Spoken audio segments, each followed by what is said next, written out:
it's happened more than once that I've been in old text like that, and I've I seen know. sketch drawings, and it looks like the way people draw like aliens from abductions. All right, hold on one second, because Okay, we have connected for ya. to our YouTube channel tonight. And what the hell is going on, people? What the hell is going on? I got a weird story for you that we will get to when we kick off the show. I haven't even gone into full detail yet with the lovely, the talented, my cryptid crush, Varla Ventura. She's going with the hard A's on the ends of her names tonight, just to try Yeah. it different. Wrong All right. with it. You should. You totally should. And by the way, if any of you ever get the opportunity to meet Varla live, do yourself a favor. Check out her perfect teeth. She has got. You always say that. Honestly, she has the perfect teeth.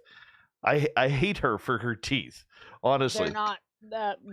Maybe it's just the lighting or something. No. Look at them. Look at them. They're straight. They're white. Oh, I mean, I never had braces or anything. Oh, you're They're a terrible. little bit more crooked than you think. You're terrible. Look at this. Look at that. My jaw is crooked from playing hockey. Don't say that. Don't tell me that. Oh, yeah. I'm a mother of a hockey player. See this tooth? See this tooth right here? That one right there. That's an old hockey injury that my tooth is actually split in half. Oh, geez. Yeah, and I had to get my filling redone. All right, let's give a rundown of everybody who's here. Look at those teeth. Those are perfect. Anyways, hey, Mike L. in the gold medal position. Just Rain, welcome to SOR Chat. In silver, Jack Clark in the bronze position. Hello, awesome cat chaser. Good to see you. Hey, Cedric, my man, how you doing? Hope you're doing well, buddy. Gorgeous Steph Dickey is back, everyone. Boz Monster off the flight from United Airlines. There he is. PBR is here tonight. He will be signing autographs outside the studio later on. Line up to the right for PBR. Xavier, good to see you. Peace World, thanks for coming on in. Hey, Vinster, good to have you back, buddy. Thank you for coming on in. Richard Elmore is here, everyone. Hi, Sassy Sandra. Good to see you. Millennium, how you doing, buddy? Thank you for coming on in. As we scroll on down. Oh, there he is, everyone. The Queen of Hallmark watching. Actually, that's Cammie, his sister. The King of Hallmark is Corey Foot. Hallmark Corey, there he is. He also has every album of Coldplay autographed. Wow. Pinned to his walls, everyone. Pinned to his walls. Molotov, how you doing? Dirty Filth, good to see you. The gorgeous and talented Jessica McCreary is here, everyone. And Mondak is here from Eastern Montana. Mondak will be signing autographs to the left of the studio after the show, so make sure you bring your own Sharpie. He forgot his. Tammy Finnegan, you're looking lovely tonight. Thank you for joining us. Nikki, how are you? Hallmark Cammie, good to see you. You snarky young lady, you. Anyways, Nicola, how are you, buddy? Chris Reap, good to see you. Sinister, thanks for coming on in. Hi, Jenny. And Jen. Worsley, good to see you, man. Thank you for joining us. Hey, Chris Jarvis. I'm out of it tonight, honestly. I am so out of it tonight. And I'll tell you guys why here in a few minutes. Like, I don't even think I'm going to make it through the rest of these, but we'll try. All right, there she is, everyone. The gorgeous and talented Emily Bigelow, a.k.a. Alaska's greatest athlete. Cable Guy Matt is here. Remember, you can get your free piece of autographed coaxial cable autographed by Cable Guy Matt. All you have to do is go into the SOR Vault on Facebook, facebook.com/the SOR Vault. And when you buy a t-shirt, we're going to give you a free piece of coaxial cable. Remember, you cannot buy these in stores, people. You cannot buy these in stores. Hey, Cable Guy Matt, if Cable Guy Matt's wife is working at Tim Hortons tonight, I do have an order coming in from the young daughter, okay, to go through the drive-thru with an ice cap. I hope the wife is making the ice cap tonight. Aiden, how are you, my friend? My brother Eugene in Philly, how are you? I love you, man. R. Sprockets, welcome to our channel from New York City. New York City! I hope you're a Yankees fan, brother. Susie Cutesy, good to see you. Hi, Jenny. Sir Wolf, thank you for coming on in. Scrolling down, scrolling down. Where are we here? The Ronald Penton is here, everyone. The Ronald Penton. Here we go.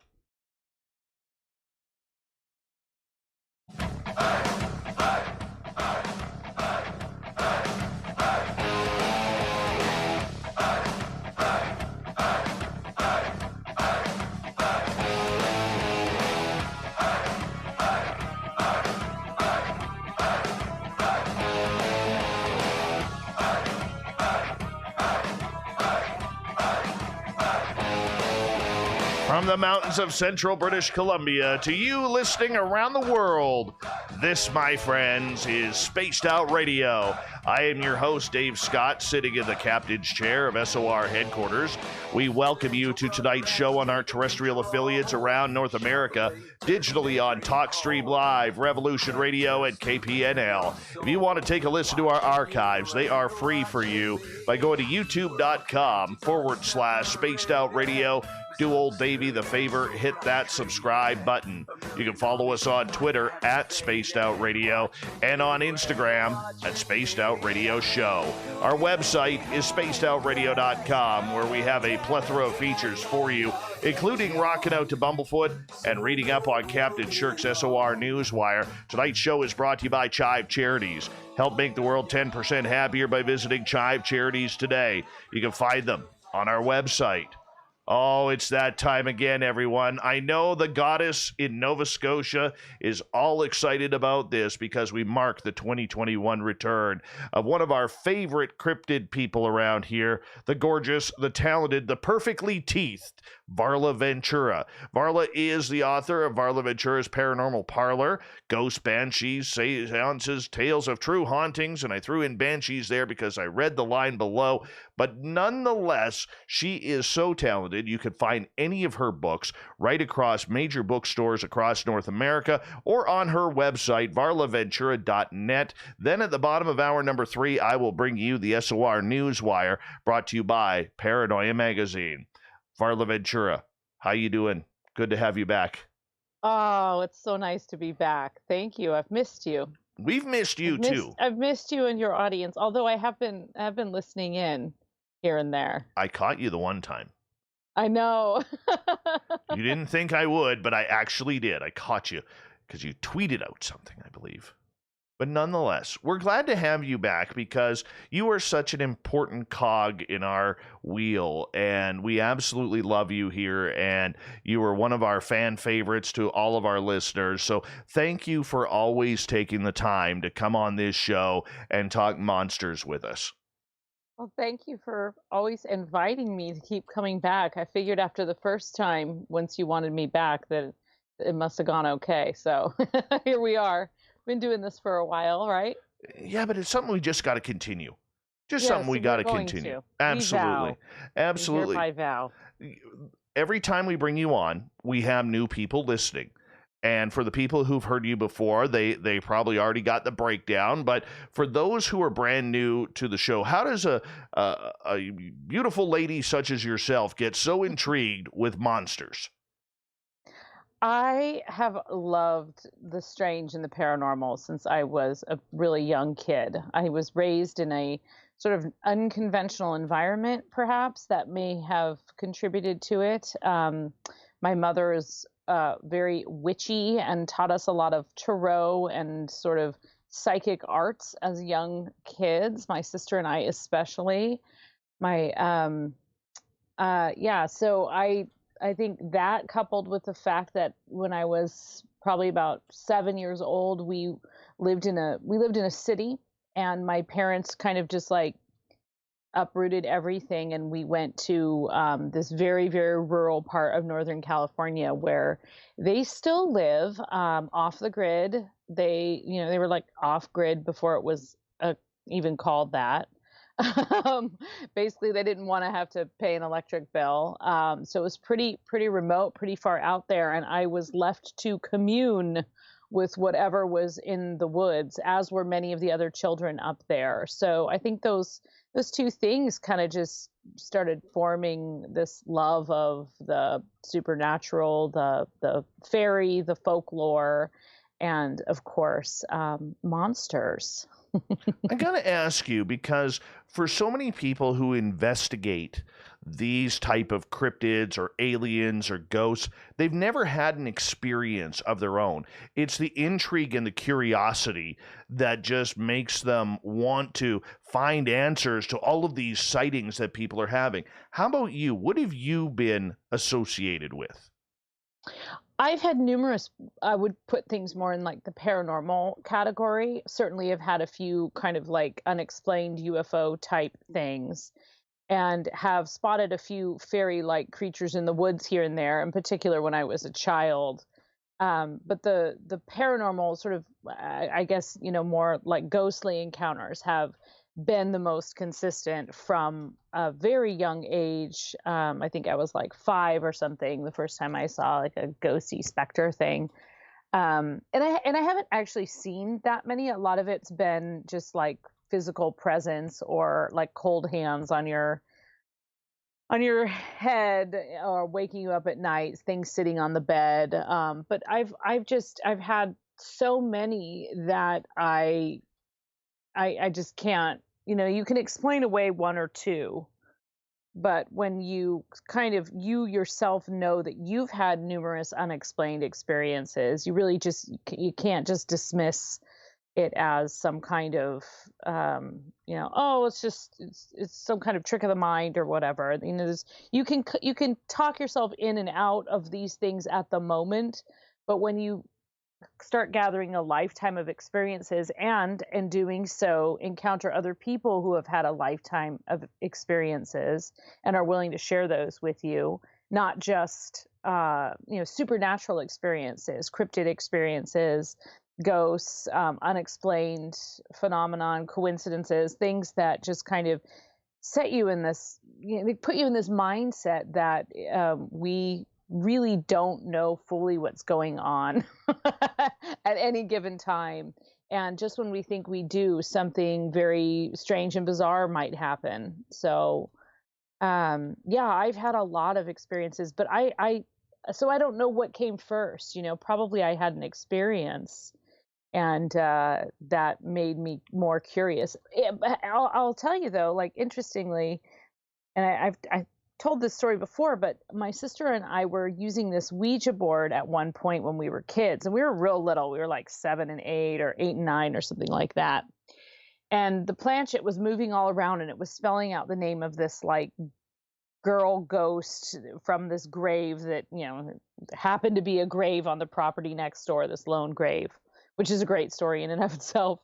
And I remember looking at my sister's face. She's older than me, and looking at her, knowing that she wasn't pushing it because she looked kind of freaked out, and I knew I wasn't pushing it. And but the point being, our response to that was that my mom came. She took the board away when we told her that we were talking with something. She was like, "Uh-oh, we just opened a portal. We better get rid of this thing." And I wanted just to do it more. I wanted to figure out where my mom had hidden that board and just sit and do it by myself if I had to. Whereas my sister was like, she was good. She was done. She didn't need to do it anymore. It was like, okay, that was kind of freaky. So we were actually talking fairly recently about that experience, although she's very interested in the supernatural and the paranormal, but she didn't want to keep touching the stove, so to speak. And I certainly did. My goodness, my goodness. So growing up in a family like that, where this is the norm, the weird and strange, you're probably a couple years younger than me. And, because look at me, I look so old, and you have nice teeth. And, and It could be anyways, dentures, no, I doubt it. I doubt it. But I do have to ask you, for you growing up like that, it was normal to you. But for the majority of us who didn't grow up around Ouija boards or spirits or psychic people, it was, we looked at that as kind of strange. And I mean that with all due respect, but Oh yeah, how did absolutely. you balance life's, the what people perceive as normalcy in their lives comparatively to what they would look at your life and say, yeah, that's that weirdo family over there. I don't know if I ever really did, Dave, to be honest with you. I mean, I there was a certain point when I realized that like, oh, a lot of people have like been raised to like go to church and I don't know, just not believe in these types of things. But I I I don't I mean, first for one thing, I think I surrounded myself with a lot of like-minded individuals. I tended to gravitate toward the artists and creative types and other writers and people who kind of had an alternate view of the world. Although I've only met a couple of people who really have kind of a shared ingrained perspective in the way that I do that I'm not related to. And one of them is a friend of mine who's an artist, and his mom is a professional astrologer and therapist and did past life regressions and stuff like long ago when that wasn't even really a thing that you could look up on the internet. And so his worldview was colored much in the same way that mine was growing up. And so, we can drop casual astrological references and know exactly what that means and not not have to like explain ourselves or look it up. So there's sort of an ingrained occultish element to our mindset. But I guess, once I realized that other people didn't necessarily have that background, it just made me sort of broaden my view of. I actually find it really fascinating when people who have been raised in an environment that didn't foster that have experiences. I don't know that it makes one more credible or the other, but it just kind of shows that something like the unexplained, the supernatural, the paranormal, the afterlife, this is a unifying topic for many people across lifestyles and worldviews. So, I mean, it's always nice when you meet a gaggle of freaks, then you feel like you can stay up all night and talk with them about these topics. I snorted there for a You wouldn't second. know. You I wouldn't know what I snorted mean. there for a second. Oh my goodness. I'm a little embarrassed by now. I'm blushing a little bit. But no, I understand that and I can appreciate that. But for the majority of us who've fallen into this because of one reason or another, curiosity or experience, I mean, we look at this and we're just kind of like wide open, eyes wide open to the phenomena as it happens all around us. But for you growing up in that where the phenomena has always been real, do you see a difference between the way you act now and say newcomers because maybe they've moved into a haunted house never believed before, or that maybe they are new to seeing UFOs or whatever it may be? I mean, I think the only difference is probably that, like, anytime someone's new into, I mean, this isn't a field that you're new into because you're just like, oh, huh, oh, I've always wanted to Google Sasquatch, right?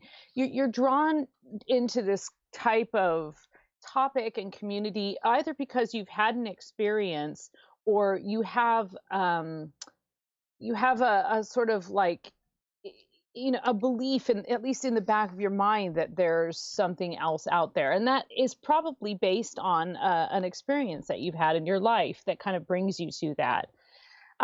So I don't think there's really like one's more valid or the other. I just, sometimes people might ask individuals who have been part of this community for longer questions that we may or may not be able to answer, because even if I mean, as you could research this for 10 years, 20 years, 30 years, 40 years, however, dedicate your whole life to it, and you're just going to find more questions to try and fill in. So, I mean, the only thing I would say is that I do think that, especially like, I came into this from like a world of being taught firsthand and reading from books, right? And then being taken to strange rituals and things like that in meadows in the night. But I think, especially with the internet, people just do need to enter into it cautiously. And that might be the number one thing, is like, you can't just believe everything that's out there. Now, flip side of that, don't necessarily, you have to go into it with an open mind.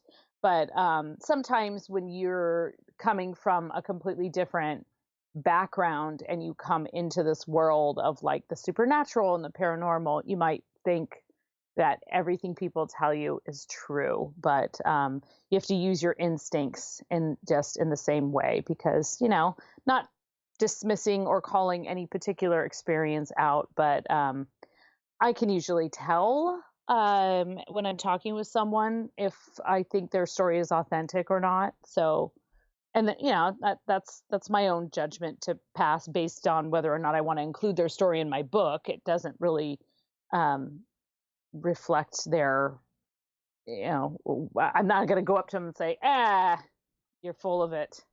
I might think it, but. All right. You know what? Let's just get right to it right off the bat for our resident nurse who takes care of us, Goddess Michelle.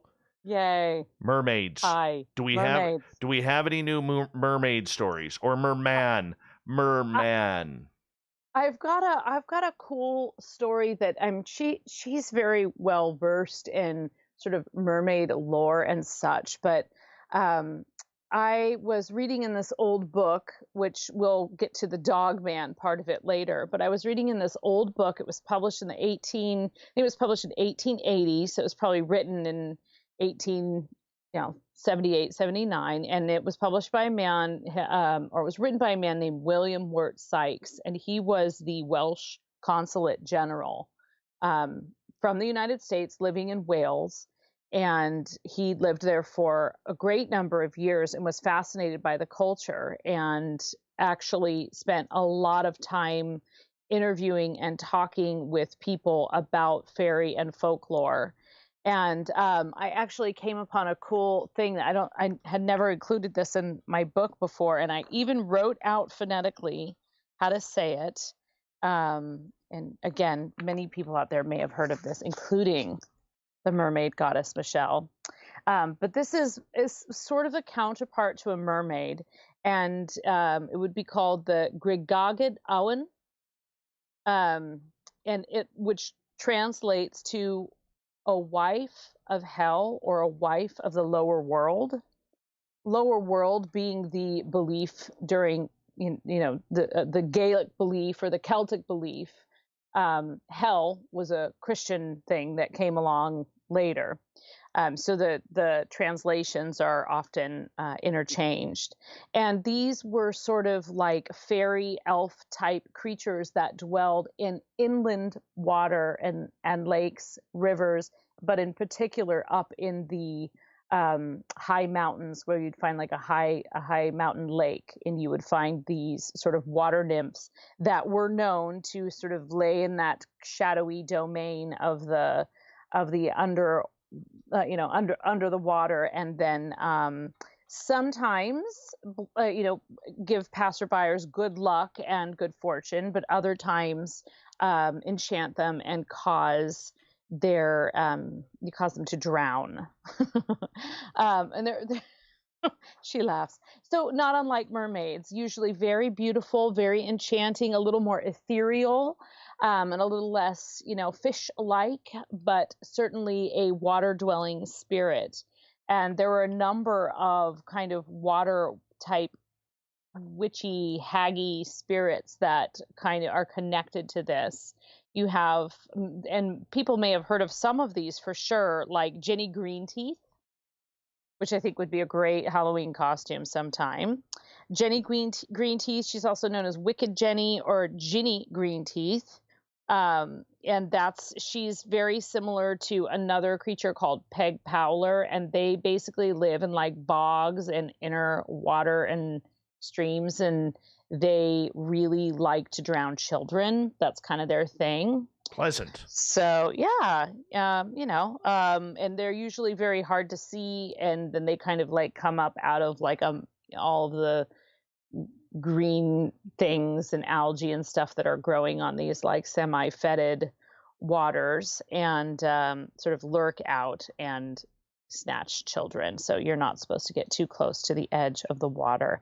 And then there's similar things in the rivers, and in fact even in the river Seine, the river that runs through Paris, there's a Lorelei, which is an enchanting kind of mermaid like creature that can lure people in to the river, and then they are caught in the current and swiftly taken away.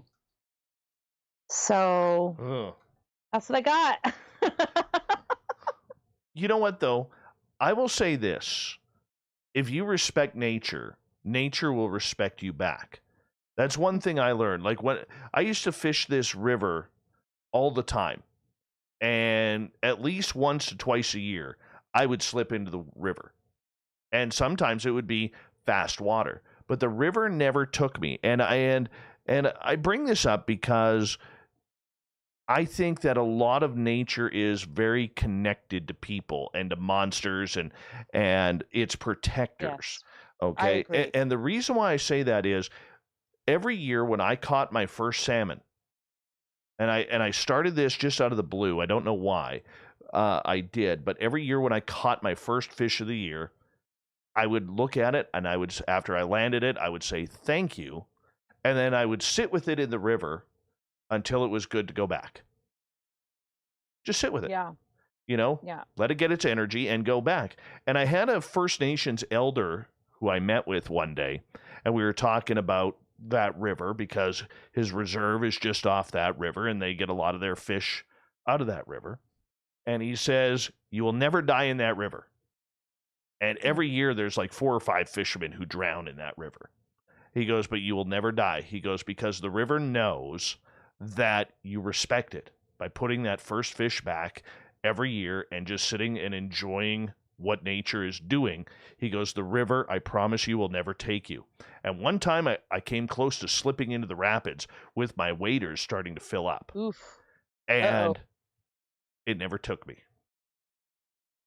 Yeah, well, I think that you see a real connection as well in like the in sort of fairy and folklore and monsters, but also in the plant kingdom, that you will see frequently plants that grow in a place in the forest where you shouldn't step because it's a protector.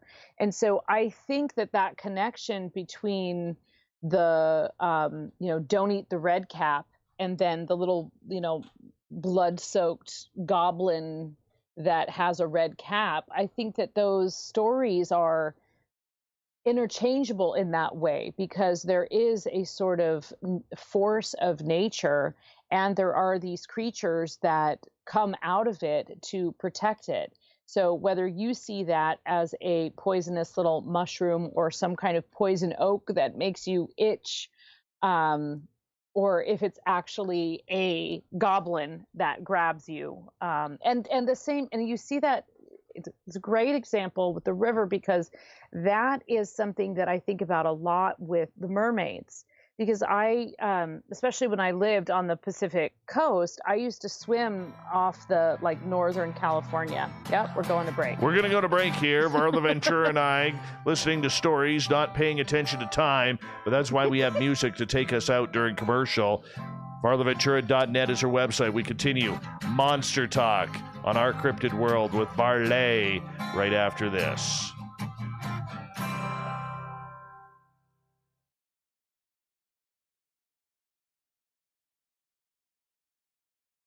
Varla.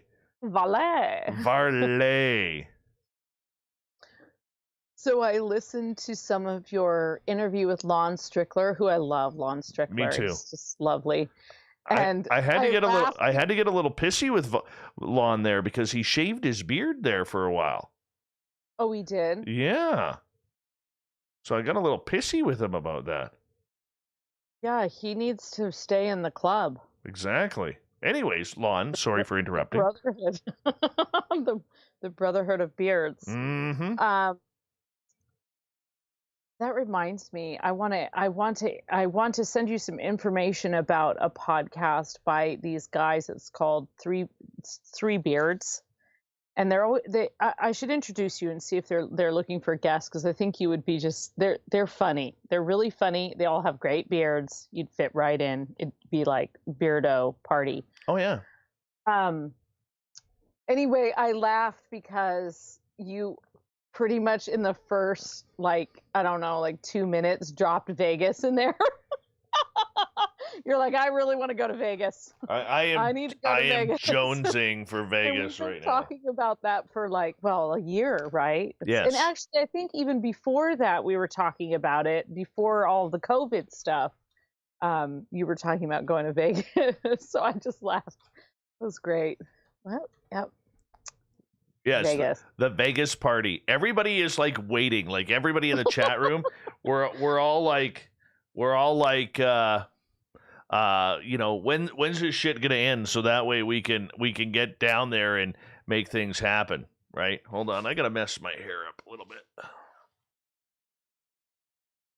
There we go. There we go. I had a whole this much trimmed yesterday. Wow. Yeah. That Big much. news. That much. Yeah. Hey, do you feel weaker? No. Got to keep the hair healthy. Mm-hmm. Yeah. Well, the thing I keep thinking is like. Oh, hold on. Heather has updated us, letting us know the strip joints in Las Vegas have officially opened again. Oh, well. I didn't know they closed. It's a start. It's a start. Yeah. Well, the border's still closed, right? That's okay. It's just a start. That's a sign of positivity. Look for the positive. Mm-hmm. I mean, not that I've ever been to a strip club in Vegas before. Oh, no. I've never been to Treasures. Ever. I don't. More than 5 times. Or this other one that I know by heart. God, I actually used to work the door at a strip club when I was like, I think I was like 22 years old or something in San Francisco. And I hated it. All I wanted to do was punch every person who came through the door in the teeth. I don't know why. I was just like, I don't know if I'm a good door person, but some people like being punched in the teeth. So I guess, they usually paired me with a nicer girl. I bet you're a good brawler. I totally bet you're a good brawler. Probably not anymore, like now that I'm old, but yeah, I've been thrown out of a couple of bars for fighting. Mm-hmm. Sean in Trenton, Ontario, welcome to our chat room.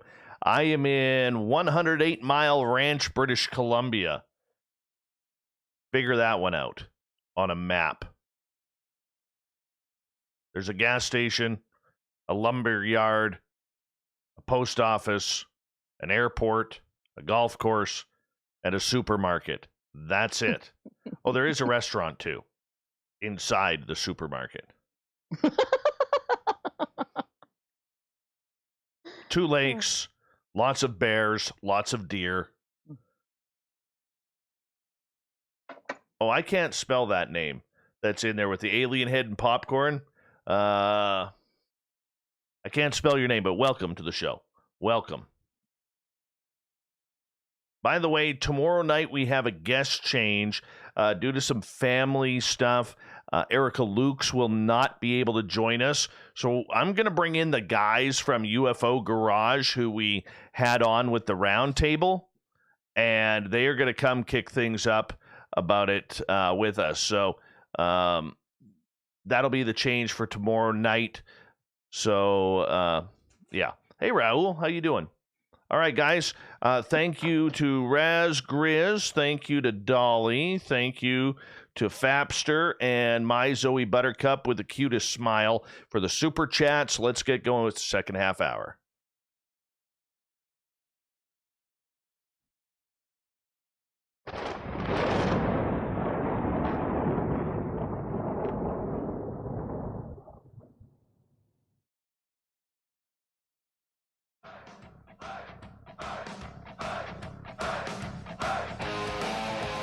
Second half hour of Spaced Out Radio is now underway. My name is Dave Scott. Thank you so much for joining us. Really do appreciate it.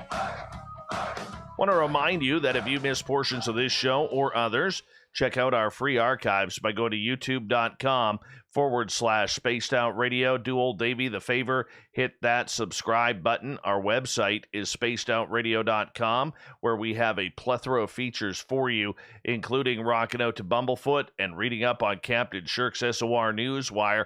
Follow us on Twitter at Spaced Out Radio and on Instagram at Spaced Out Radio Show. We continue on tonight with the lovely and talented Varla Ventura. She is the queen of the cryptids around here. And you know what I forgot to do, Varla, right off the top? Tell you about my weird night. Oh, yeah. Tell me about your weird night. Totally weird. So after last night's show, I go upstairs and I decide, I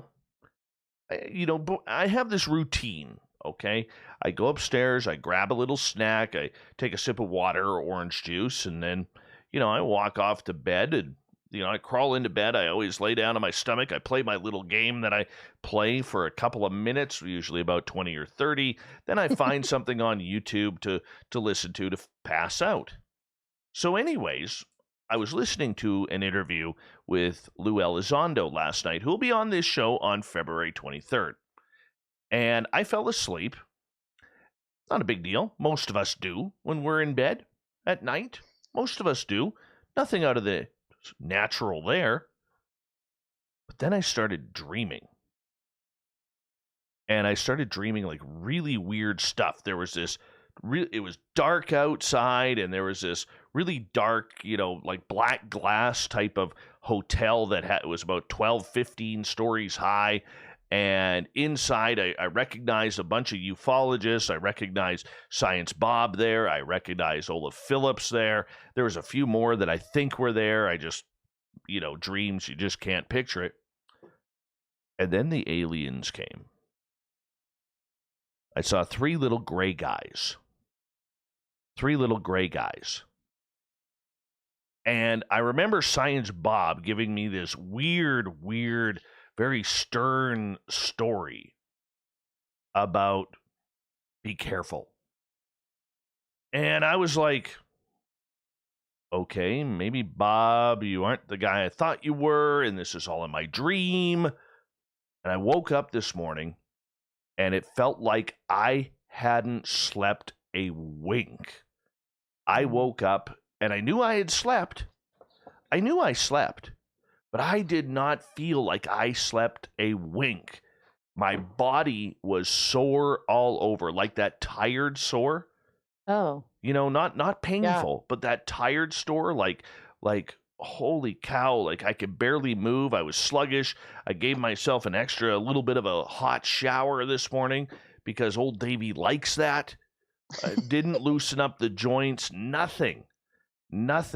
But I'll tell you, it beat the tar out of me. And to be honest with you, we're now almost 24 hours later, and I'm still feeling the effects of this.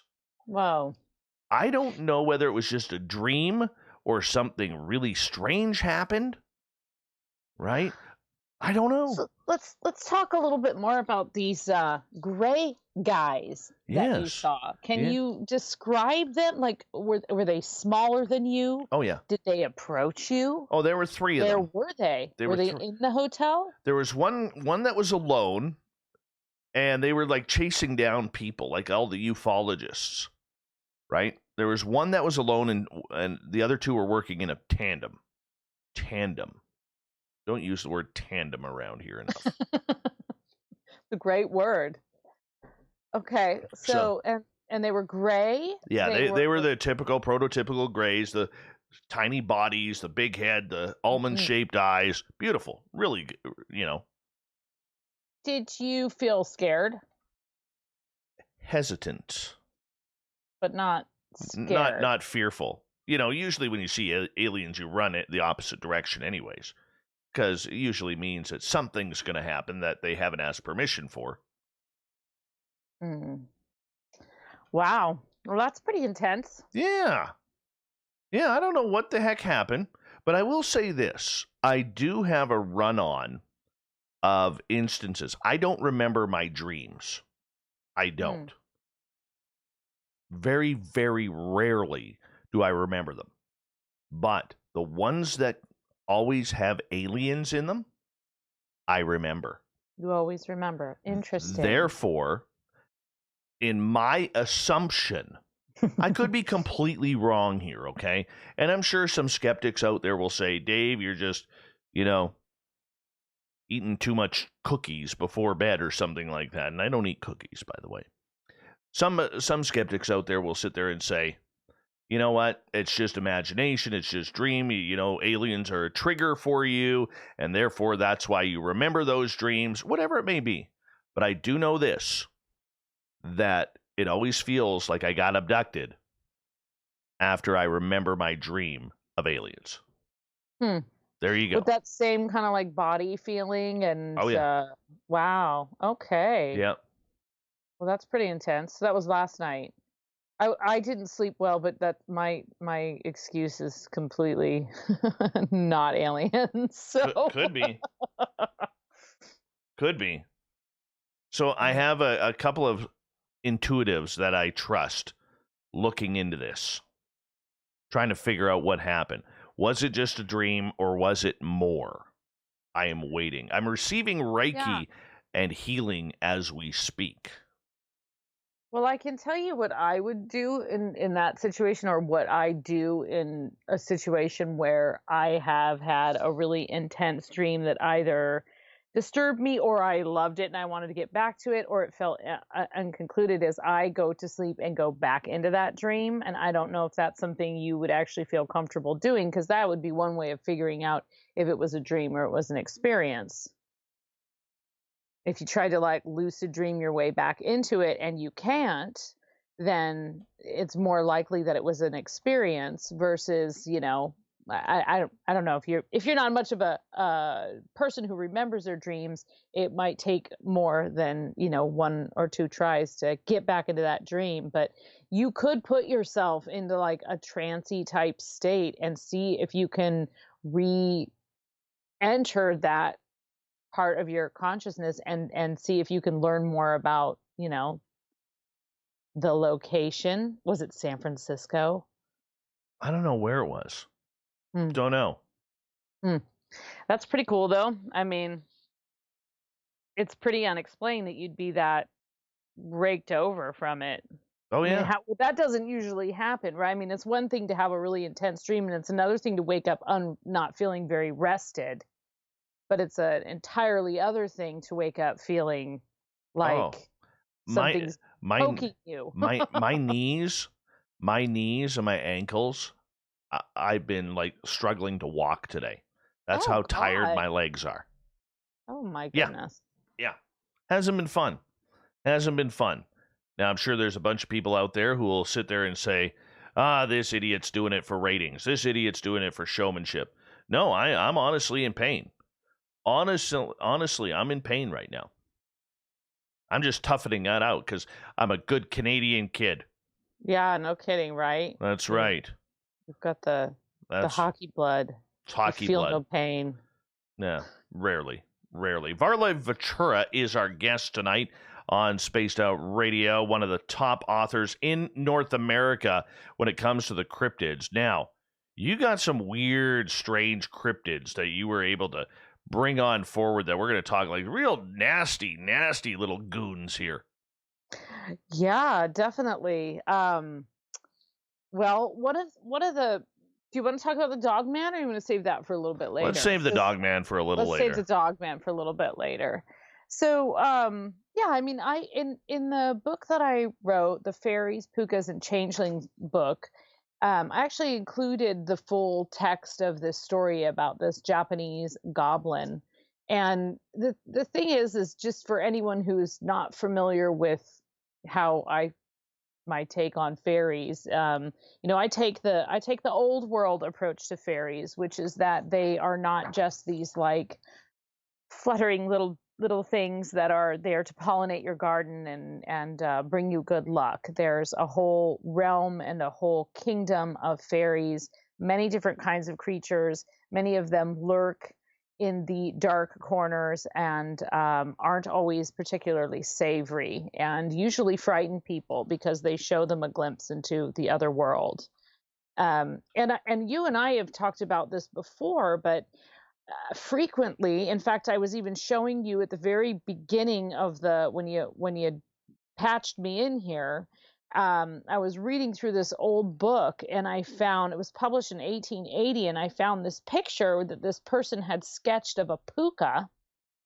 And that's one of those words that gets passed around a lot. For some people, it means just fairy in general. For other people, it means sort of like a haunting spirit. I define that as a shapeshifter that changes from like rabbit or horse and is this kind of like thing that appears and tries to frighten people and sort of shake them out of whatever their whatever path they're on, literally and figuratively. So, but in any case, this drawing looked just like a weird little alien drawing, like so much so the big head, the oversized head, and it had this very primitive kind of appearance to it that we've talked about this before, that there, in looking back through fairy and folklore, you'll find many instances of things pinching you in the night and scratching you that we might have attributed to poltergeist, or we might attribute to some other kind of phenomenon, and that there's this folkloric record. So whether that means that, the folk tales are just a version of the same story that we're now telling, and you see these kinds of things around the world. So the Japanese goblin in particular, again, I wrote this out for myself phonetically so I would try and actually get it right, but it's the Japanese goblin Adachigahara. And I first came upon this story just reading old books, and there was this pretty fantastic cannibalistic goblin story. In a lot of cultures, including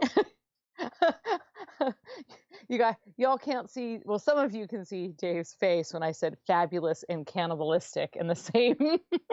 I'm a meal. I'm a meal. I'm not one of them appetizers. I'm a meal.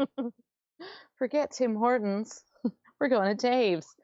So, in many cultures, in particular in the British Isles, goblins are more favorable. They're equated with domestic fairies. They're often considered to be good luck. In some cases, the term is interchangeable or believed to be derived from the leprechaun, who is the cobbler of the fairy kingdom. And so coblin and then goblin. There are Welsh words. There are Dutch words. There are all these words that kind of mush together to become what we know as a goblin. But in Japan, the equivalent of the goblin is basically described as a cannibalistic woman, the spirit of a cannibalistic woman, frequently shown with a knife or an axe. And the story that I came upon is the story of a holy man wandering the mountains in Japan and seeing as it grows dark, there's a light in the woods, and he goes toward this light and sees a little hut and knocks on the door and asks for shelter for the night. And so an old woman lets him in and says, of course you can come in, but whatever you do not open that door in the back. Do not open that other door. You can sit here. I have like no food. I don't have much for you. I'm going to go gather fire or wood for the fire. So she goes out, disappears into the wood, and he sits there and he waits and he waits and he waits and he waits. And finally he can't take it anymore, of course, right? So he opens this door and it's full of skulls and bones.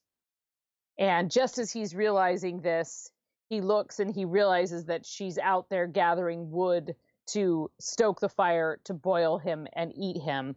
And he dashes away very quickly, probably saved by God or some version thereof, and lives to tell the tale of his encounter with this goblin, who again is frequently portrayed as a woman, not unlike the banshee, the Irish banshee, but a little more vicious. The Irish banshee is not known to be cannibalistic or murderous, although, people have been driven mad and left off cliffs and things.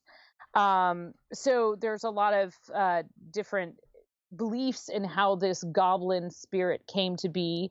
Some people say that she was like a woman of high breeding who got very sick. And the only way, this actually reminds me a lot of the Elizabeth Bathory vampire story. So she was this very well-to-do woman, and she got very sick. And the only way that she could get better was from the blood of human blood. Some stories say children's blood, and they would bring this blood in, and she was miraculously cured until one day the goblin which was a horrible person, basically an executioner going out there and killing people for her, got sick of her and killed her, and then now she became this like spirit. I will say, seems a little sexist to me, but all right. it could well be. But anyway, she's a murderous goblin that is, a lot of times you'll see old drawings with sort of like a knife and some pretty freaky things. And there's a few other similar cannibalistic. There's an ogre that there's a legend near Kyoto about this ogre that lives near these gates and will snatch people, and they never return, so it's just assumed that it's cannibalistic.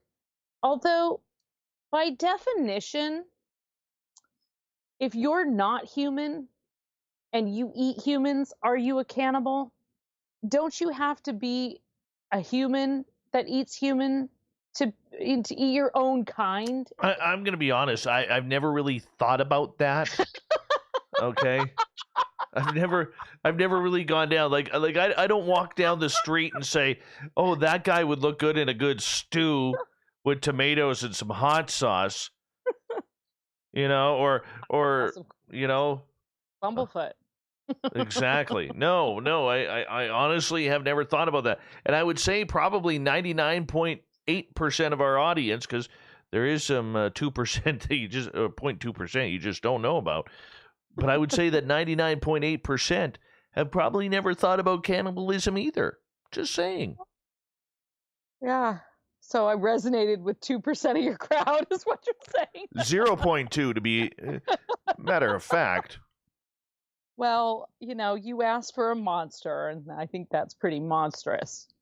No, I'm not condoning this behavior. Oh. Let's get that clear. I am not condoning the behavior at all. I just merely telling the story, merely retelling the folkloric record for your audience. Well, see, the strange thing about that, I'm surprised it's not from Australia, because everything there eats you. Everything. There isn't a creature in Australia, even their tiny marsupials, that don't want to feed on humans. In the water, out of the water, doesn't matter. Everything wants to kill you there. Except the mermaids. The mermaids around Australia are very, very kind, especially to fishermen. So just go out in the water. I don't know. I don't know. I'm not taking that chance. Yeah, there's those like jellyfish with the incredibly long tentacles that can like murder you from very far away. Like 45, 50 feet away. They just touch you. Never mind the great whites and the megalodon that are feeding on the great whites there, that are willing to rip you apart in a couple of bites, jump up with you in the water and shake you in their head, and your hair is going, ah. No, not my thing. Not my thing. Hey, you're not a big fan of the sea. No, just not going there. But I do have to ask, with a lot of these cannibalistic type monsters that are out there, how much of that is actually folklore compared to like actual sightings of these creatures? I think, it's probably falls in that category of the don't go into the woods, kids, because really there are bears and mountain lions and things like that will eat you. But a way to really convince a child is to describe a goblin that has a knife and likes to kill children, right? Like that will keep you out of that area. So I would say there's always that factor to any kind of storytelling. There's a little bit of that like warning, the keeping people close around the campfire. But I think it's dismissive to say that that's what it all is. I do think that there's just with anything, we're talking about oral history that's been recorded somewhere, probably in the Victorian era, with a certain type of storytelling, a certain type of retelling, and an anglicized view, putting things into English, that we're reading today. So I don't know, it could be, it's probably as many as there are today, as many experiences that we share, from aliens to Bigfoot to supernatural to paranormal. It's probably equal to that. And there's maybe like some people that retell um, abduction or really intense poltergeisty type stories. There's probably a percentage that there's some kind of repressed memory of trauma in there, for sure. But I think by and large, you have people who are telling their truth and telling their experience without messing with your hair, without really, without saying, oh, well, I'm just telling you this so you don't go into that house. So I don't know. I think when you get into some of those boggy, watery things and the peat type bogs where it's very easy to get lost, I think that those you can get into a bit more of like, kind of goes back to what you're saying with the respecting nature, or respecting the boundaries, or respecting the power of nature. The power of nature very well can be those very ghouls and goblins that are hovering out there. Of course they are. Of course they are. We got about 30 seconds to go. Most of though, old wives' tales, correct? Legends. I don't know. I'm not a person that dismisses things as being old wives' tales or just made up. I think that's a problem that we have in Western culture, is that we dismiss these stories as just being myths or something that was told just to kind of amuse us in the night, and we miss the point. Yeah, but I do think the truth is buried very, very deep and very far back with a lot of these, which is why it's always interesting to travel and hear from people. I mean, a lot of what I know about Irish folklore, I learned by traveling in Ireland and asking questions and reading a lot of books and things. So, yeah. Varla Ventura is our guest tonight on Spaced Out Radio. You can find any of her books by going to any major bookstore, finding them online, checking out her lovely website at varlaventura.net. Daring to be different. She doesn't like the .coms in her life. She's a .net kind of girl. Varla and Monster Talk. We'll be back with Our Cryptid World for Hour 2 right after this.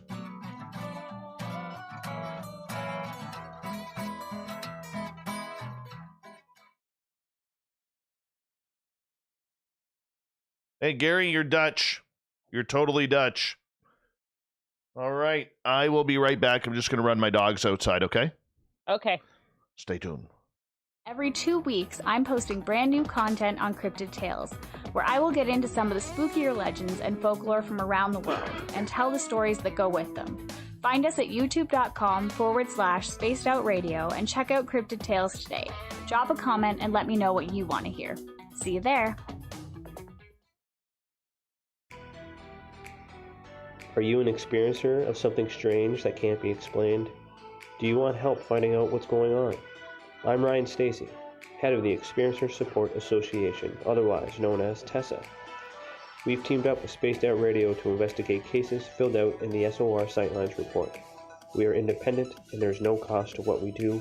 All we need is your experience. Let's find out what's happening together on the SOR Sightlines report. Get your horns up with me on Spaced Out Radio. This is Ron Bumblefoot Thal. Come tune in to SOR where you can hear me rock out with Little Brother is Watching, the official theme song of Spaced Out Radio. And then come on over to bumblefoot.com where you can find out about my tour schedule, my music, and everything else. Bumblefoot.com keeps you up to date on what I'm doing and the best way to stay in touch with my music and music camps. Sign up for my newsletter at bumblefoot.com and remember, Little Brother is watching. The party is always on at the Moose Vancouver. The Moose Vancouver is where you want to be when visiting Canada's West Coast. Open until 2 a.m. nightly, the Moose cranks up the rock while serving some of the best rated food in the city. The menu starts at $6.95. Why party anywhere else in Vancouver when the Moose is right there? Get your horns up and rock with the Moose, the official party bar of Spaced Out Radio. Hello, Space Travelers. It's me again, Carl. Don't forget to join the Space Travelers Club for just $5 a month and follow Spaced Out Radio on Twitter at Spaced Out Radio. Our Instagram, Dave Scott SOR. Our Facebook page is Spaced Out Radio Show. Our archives are free at youtube.com/Spaced Out Radio. Come woo it up with Spaced Out Radio today. Bye! For the price of 1 cup of coffee a month, you can become an SOR Space Traveler. The Space Travelers Club is a place where you can interact with other listeners, either live during the show or on our great forum. We want your stories, pictures, comments, and ideas. You'll get live video streams, exclusive content, and be a part of our newsletter. Stay in touch with everything SOR. The Space Travelers Club is just $5 a month at spacedoutradio.com.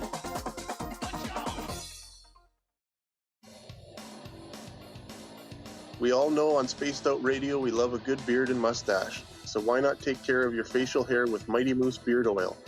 Made in Canada, we're taking care of beards and stashes around the world. We use 100% natural ingredients with our oils and balms to make your whiskers feel silky smooth. Use promo code SOR2019 at mightymoosebeard.com today.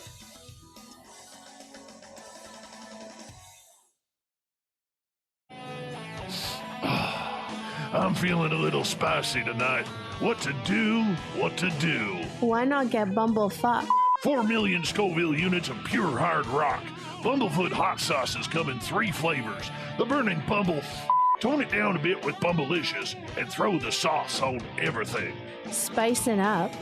Bumble me, baby. Bumblefoot hot sauce. Get it today at kajans.com. All right, old Davy's back. We'll wait for Varla, and because Gary is in here, I want to remind you that you can get your Mighty Moose Beard Oil right there. Go to mightymoosebeard.com. Real simple. I think I'm going to try this one tonight, the original. It's got a new one out called True North. I think it should have been named Sasquatch, but I didn't have a choice on that. He is Dutch after all. All you do is take that, drip it into your hand like so. Throw that in there, massage it in. That's all you do. Just massage it in. MightyMooseBeard.com. It's only like $20, guys. So if you're American, that's like $16. Gary's going to take care of you if you use promo code SOR2019. It's also good for the hair. Real good. It's all natural, no chemicals.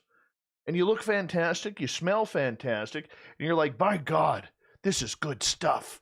That's what you got to do and say right there. MightyMooseBeard.com. Tell Gary the Dutchman that Dave sent you by using promo code SOR2019. He's going to take good care of you. So check it on out. I know Kim Jellin just did. She just did. She's checking it out. She got it in her hair right now. She does. So there we go. Varla, how you doing? Good. So what does it smell like? This one... smells like a beautiful fresh forest. Wow. Yes. Nice description. Yeah. Feels good. Makes your Looks beard good. shiny. Makes it shiny. MightyMooseBeard.com. We've got like 20 seconds. Thank you to Dolly. Thank you to My Zoe Buttercup with There we go. We are reconnected. Sorry about that. Thank you to everybody for the super chats. Thank you for the thumbs up, thumbs down. And to the new subscribers, thank you so much for hitting that subscribe button. Here we go.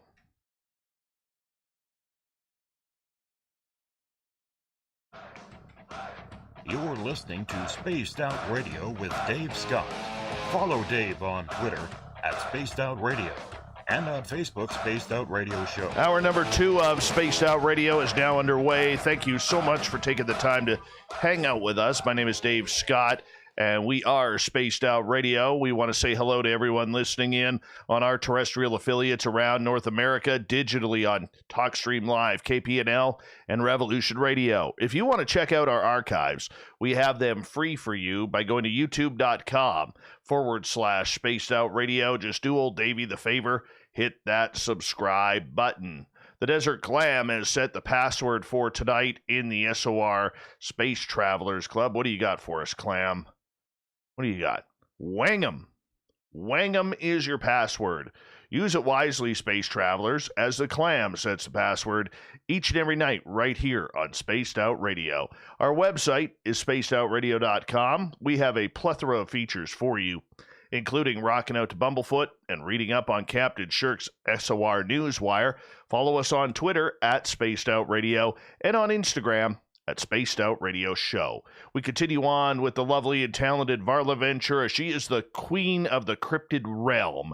We bring her on once every couple of months for Our Cryptid World. I think we may be her favorite show that she does.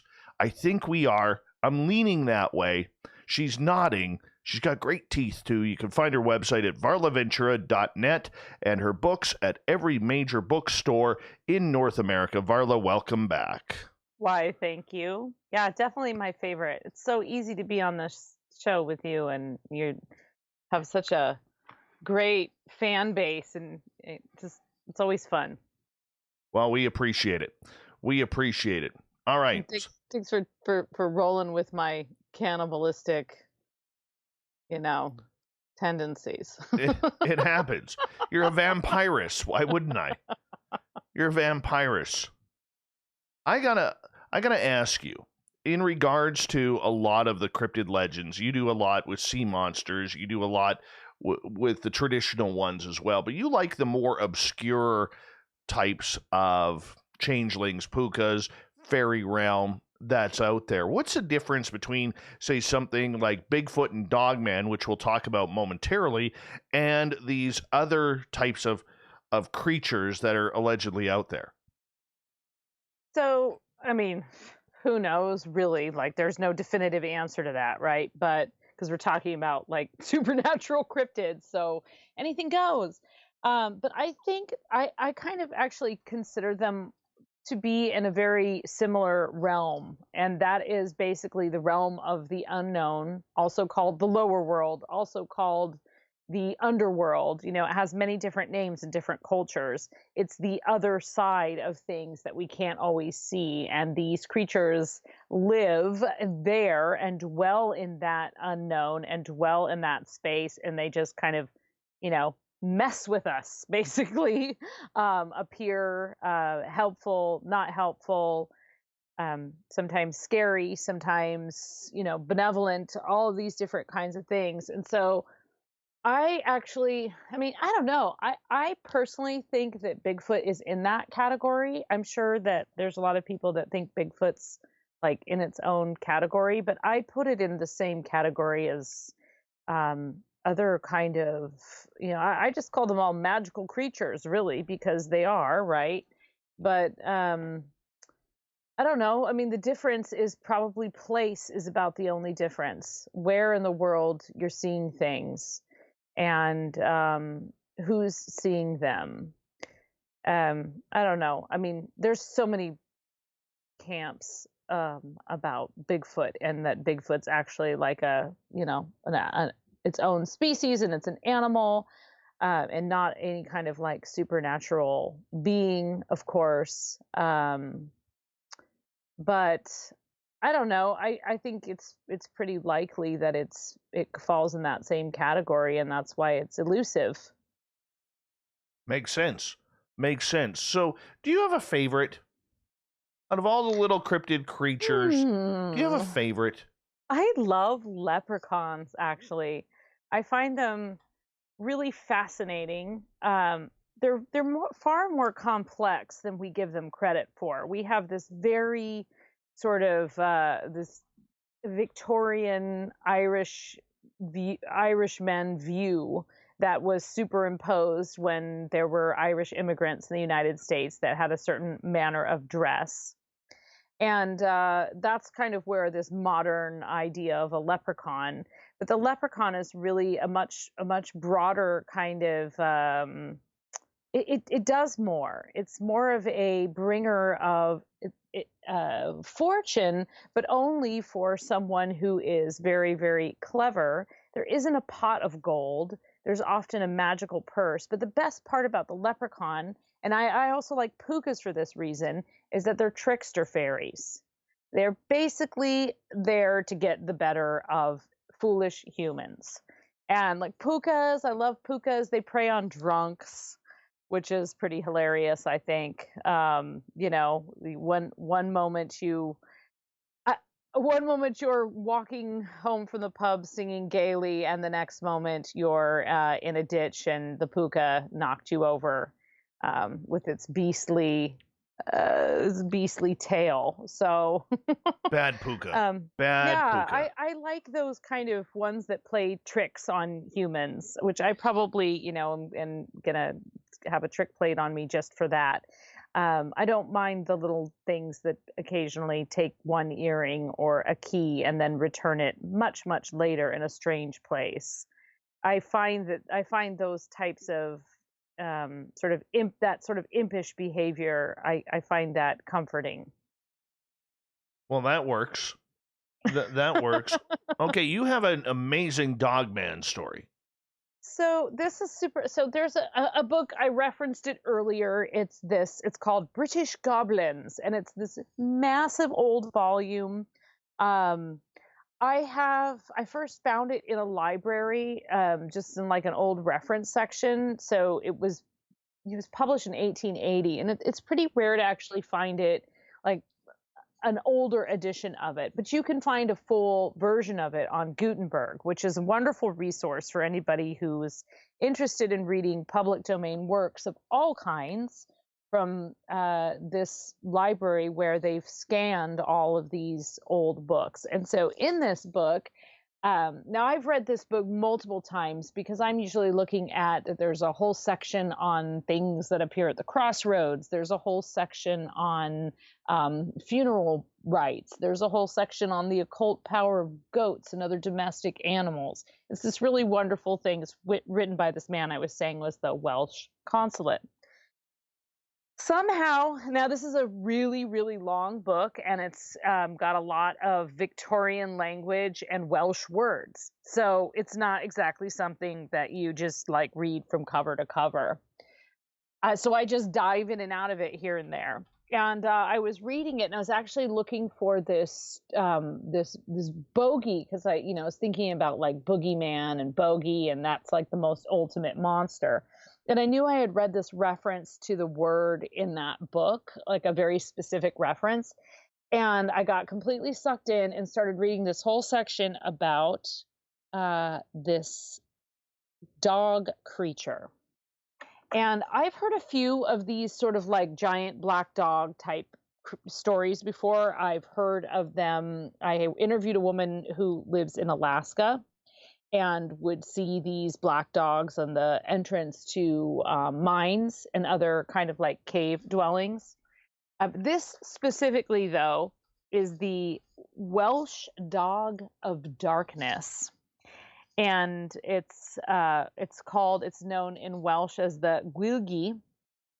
And it kind of looks like a mastiff, right? It's a very large beast. It has blazing fire red eyes. and terrible breath so foul that it burns down shrubbery and trees and fields in its path.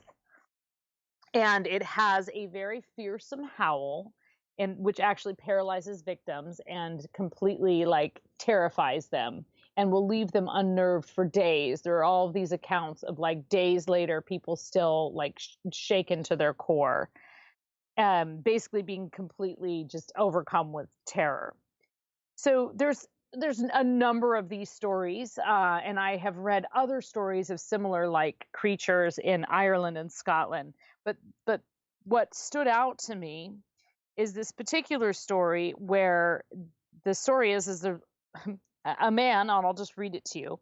As he was coming home from courting a young woman of his acquaintance, named delicately withheld as he did not marry her, late one Sunday night, or it may have been Monday morning, he encountered in the haunted lane, talking about the specific place in Wales, 2 large shining eyes which drew nearer and nearer to him.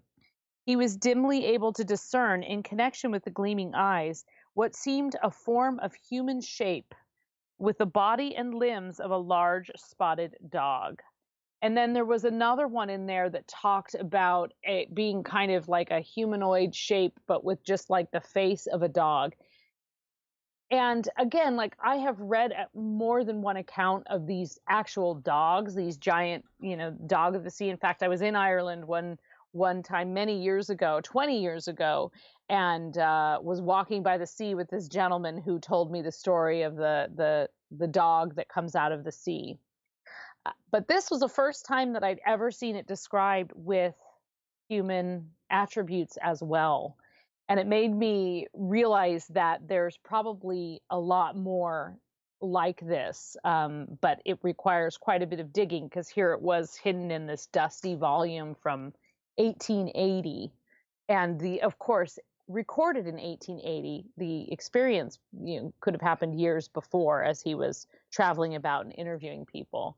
So there you have an isolated incident of Dogman in Wales, or maybe not isolated, but a few accounts of a Dogman in Wales in the 1800s. So I thought that was kind of cool. When I think of Wales, the United Kingdom, Great Britain, that entire area there, I always think leprechauns. I always think, fairies and gnomes and very old type creatures. I'm not thinking Dogman. I'm not thinking Sasquatch there. Yeah, I wasn't thinking I wasn't thinking Dogman until I saw that, and it was a dog that looked like a man.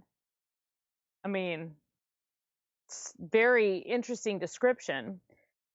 So I don't know. I mean, this kind of goes back to that discussion of, are we just recording and experiencing things that people have been experiencing for hundreds, if not thousands of years, and we're using different language and different terms and different tools?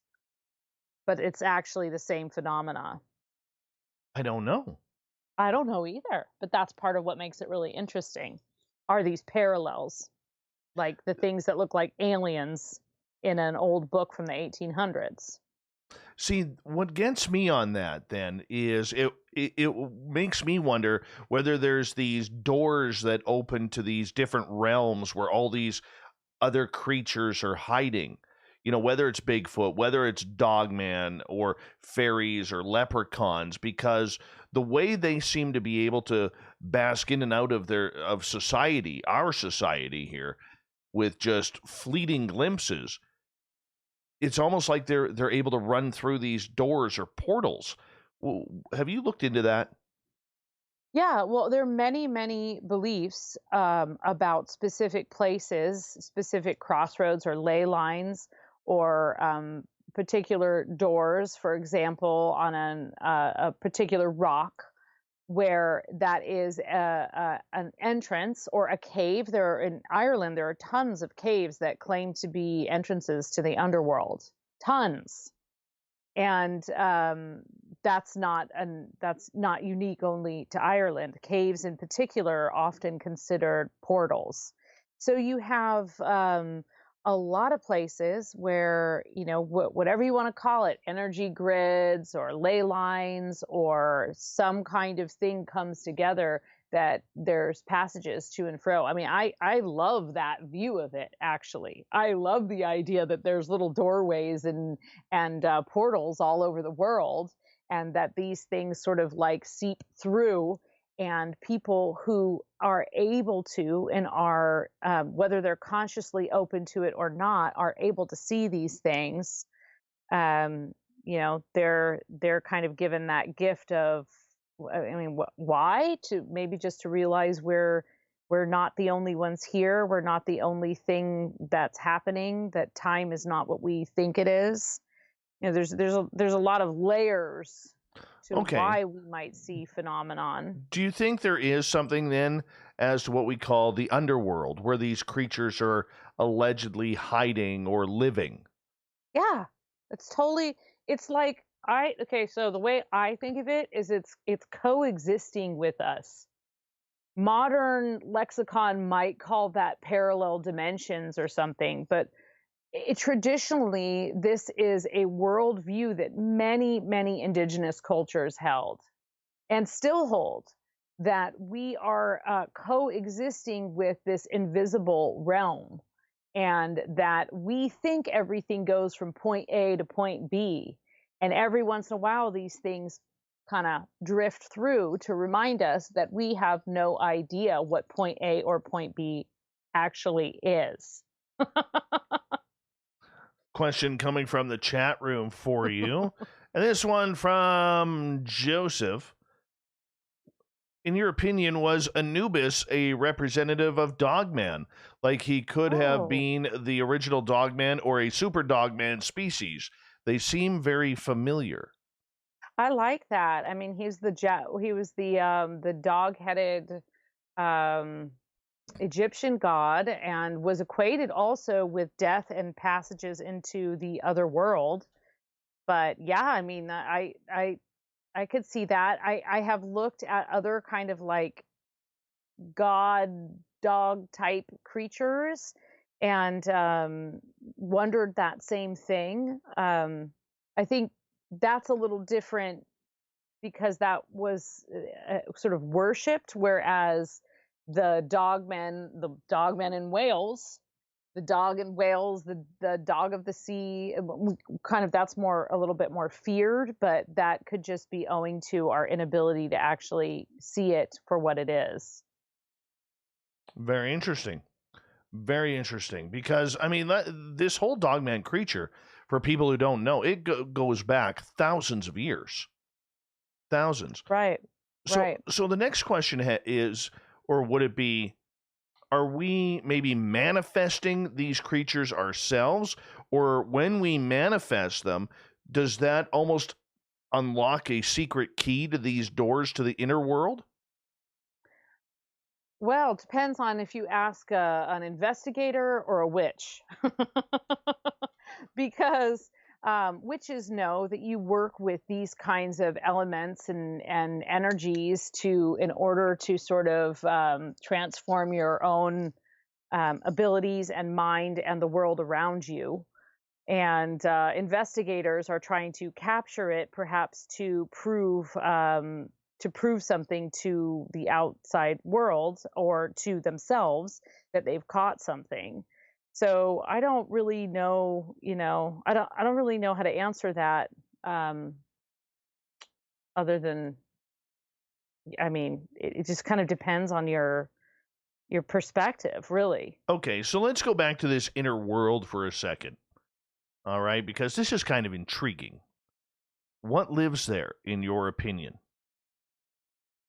So like the other world, the like invisible realm? Yes. All the things, Dave. All the things live there. That's the other world. That's the world where, you've got your goblins, you've got your cryptids, again, I mean, I put a lot of those things in the same category. I think there's a whole like hierarchy of, who's under whose domain. I think there's regional languages and accents, and I think the whole kind of alternate universe to where we are. And I think we don't really have a word for it. We don't have good vocabulary for it. So we call it a lot of things that don't quite hit the mark. We call it the other world. We call it the underworld. We call it the world below. We call it the invisible realm. We call it a parallel dimension. We call it an inner world. We call it an alternate reality. We call it all these different things, but none of those quite really capture what it is, because I think it's so malleable and so it's difficult. Probably like the closest thing I've ever read to describing and making any sense is, if you ever read Black Elk Speaks, he talks about the world in a way that it is there's a hoop, and there's sort of a circular, non-linear view of time and the way that the universe is arranged. That's probably the closest thing I've ever read to actually, putting it into a digestible form. But the other thing is there's all kinds of accounts, just as there are with alien abductions, there are all kinds of accounts of people disappearing into the fairy realm and being lost for days, and thinking that they've been at this like wonderful party and that they're going to stay there. And then as they're there, just as with a party in real life, everyone looks great at, midnight. And by 4 a.m, we're all looking pretty rough. And when the fairy realm, it messes. The other thing that I think is really interesting about it, about the fairy tales and a lot of the older myths and legends, is it gets back to that concept of time, and the view of time as being just this one thing, because that's another similarity to like an alien abduction story where you've lost your sense of time and place. And frequently in these stories of old, you'll find someone who is missing for hours or sometimes days, and occasionally even weeks before they're recovered, and they have been living this kind of like alternate world that's very dreamlike, and to that dream state. So do a lot of these creatures clash, or are they friendly to each other? Have we had reports of, say, Bigfoot and fairies, or Dogman and leprechauns, or gnomes? I think they probably get along fairly well because they kind of stick to their own territory. They've each got their elemental domain. It could be woodland, it could be water. There's usually not more than one water spirit per lake, but if there's more than one, they're working in tandem. So you have I've never seen a story of someone actually being able to witness that. We don't know. Maybe there's like battles that go on between Bigfoot and the fairies. Well, I'm going to get you to hold on right there, because we are going to go to break here at the bottom of the hour. We have Varla Ventura for one more hour here on Spaced Out Radio. She is the queen of the cryptid realm, in my opinion. Yes, her website is varlaventura.net if you want to check it on out, which I highly suggest you do. You can find all of her books at any major bookstore, as well as online at Amazon. We'll be back with more Monster Talk on Spaced Out Radio next.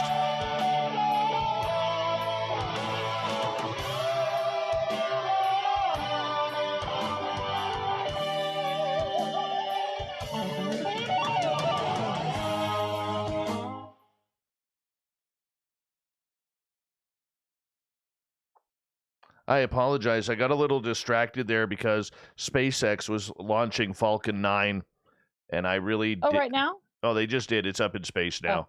Yeah. It amazes me. I don't know why, but I feel like I'm a child again watching the space shuttles take off. I know. I watched the whole docking when was it like Bob and what was the other guy's name? Bob and Doug. Bob and Doug, yeah. I watched the whole like docking and sat patiently waiting for them to actually come out of their thing into the International Space Station. It was like, and the video quality was like so good, really, in the grand scheme of things, because they're at the International Space Station. It's pretty fascinating. Mm-hmm. Hey, look who it is. Mr. Cowley. Welcome back to the show. Oh, Mr. Cowley loves his spaced out radio. Uh-huh. Good morning to you as you listen to Dave and Varla. That's all I got. That's enough. Yeah, that's all I got. Oh, good. That's great. Mm-hmm. Mm-hmm.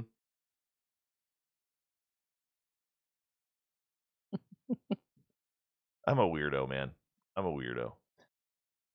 I always like to look on Twitter on the breaks because Marty always posts really hilarious gifs on there. I know. Actually, the good crowd is in there. Dogman Portals. Yeah. Eric with a K is in there. You know, we are Eric with a K's 4th favorite show. We're number 4. Oh, I wonder what the other 3 are. I know what they are. And but we're number 4. That's all. We used to be number 2. Uh-oh, what'd we do? Well, he fell in love with 2 other shows. So but the main thing is we're out of medal contention, but we're right on the cusp. Right, we could get it back. I don't think so. I don't think so. Eric with a K is a stubborn old soul. Nice guy. Stubborn, though. Stubborn. But there are a lot of good shows out there on a lot of good topics. True. But there's none like Spaced Out Radio. Well, that's what I try and tell him, but he just says, Dave, you're number 4. I did move up from number 5. I was for like 2 weeks. I was at number 5, but now I'm back up to number 4. Hold on. Well, yeah, you're improving. Hold on a second here. Let's call my daughter. Oh yeah. Make sure she got her Tim Hortons order. Hello, did you get my Tim Hortons order? Because I got you on the radio right now, and everybody's listening. So be a good girl. Yes, I did. Yes. What do you want to say to my audience right now as they listen to you? I'm driving, so I should get off my phone. You have Bluetooth. I don't have Bluetooth in the Jeep. Why haven't you hooked up your Bluetooth yet? Because it won't connect. Then why are you driving talking to me, you dangerous, dangerous girl? I have you on speakerphone for one, and for two, an drivers should not be talking on their phone, but if their stepdad is calling them, and then they're going to get a million texts from him, then I'm going to answer my phone before I get a million texts from him. This is true. That's good fathering on my part. Good fathering. Okay, love you. See you soon. Okay, love you. I'll see you in like 5 minutes. Bye. All right. Awesome. Yeah, she's a good kid. Yeah, you Good just got kid. schooled. She totally just beat my ass down right there. As yes, that's what daughters are for. Yes. Yes. Excuse me.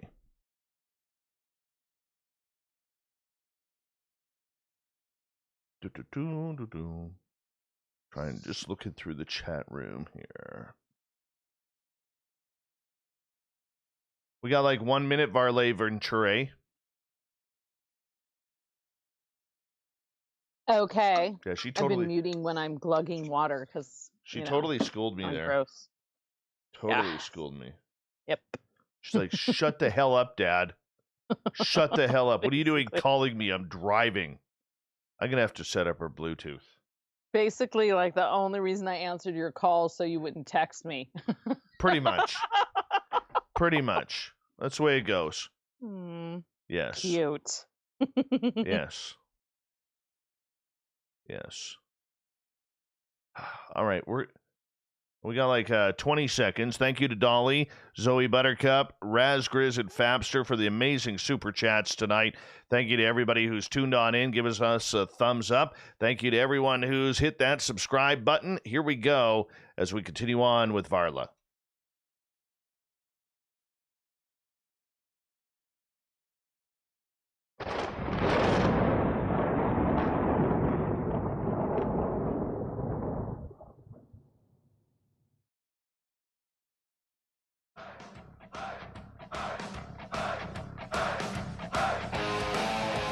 We continue on with Varla Ventura tonight on Spaced Out Radio. I am your host, Dave Scott. Thank you so much for joining us. We appreciate earning your listening ears.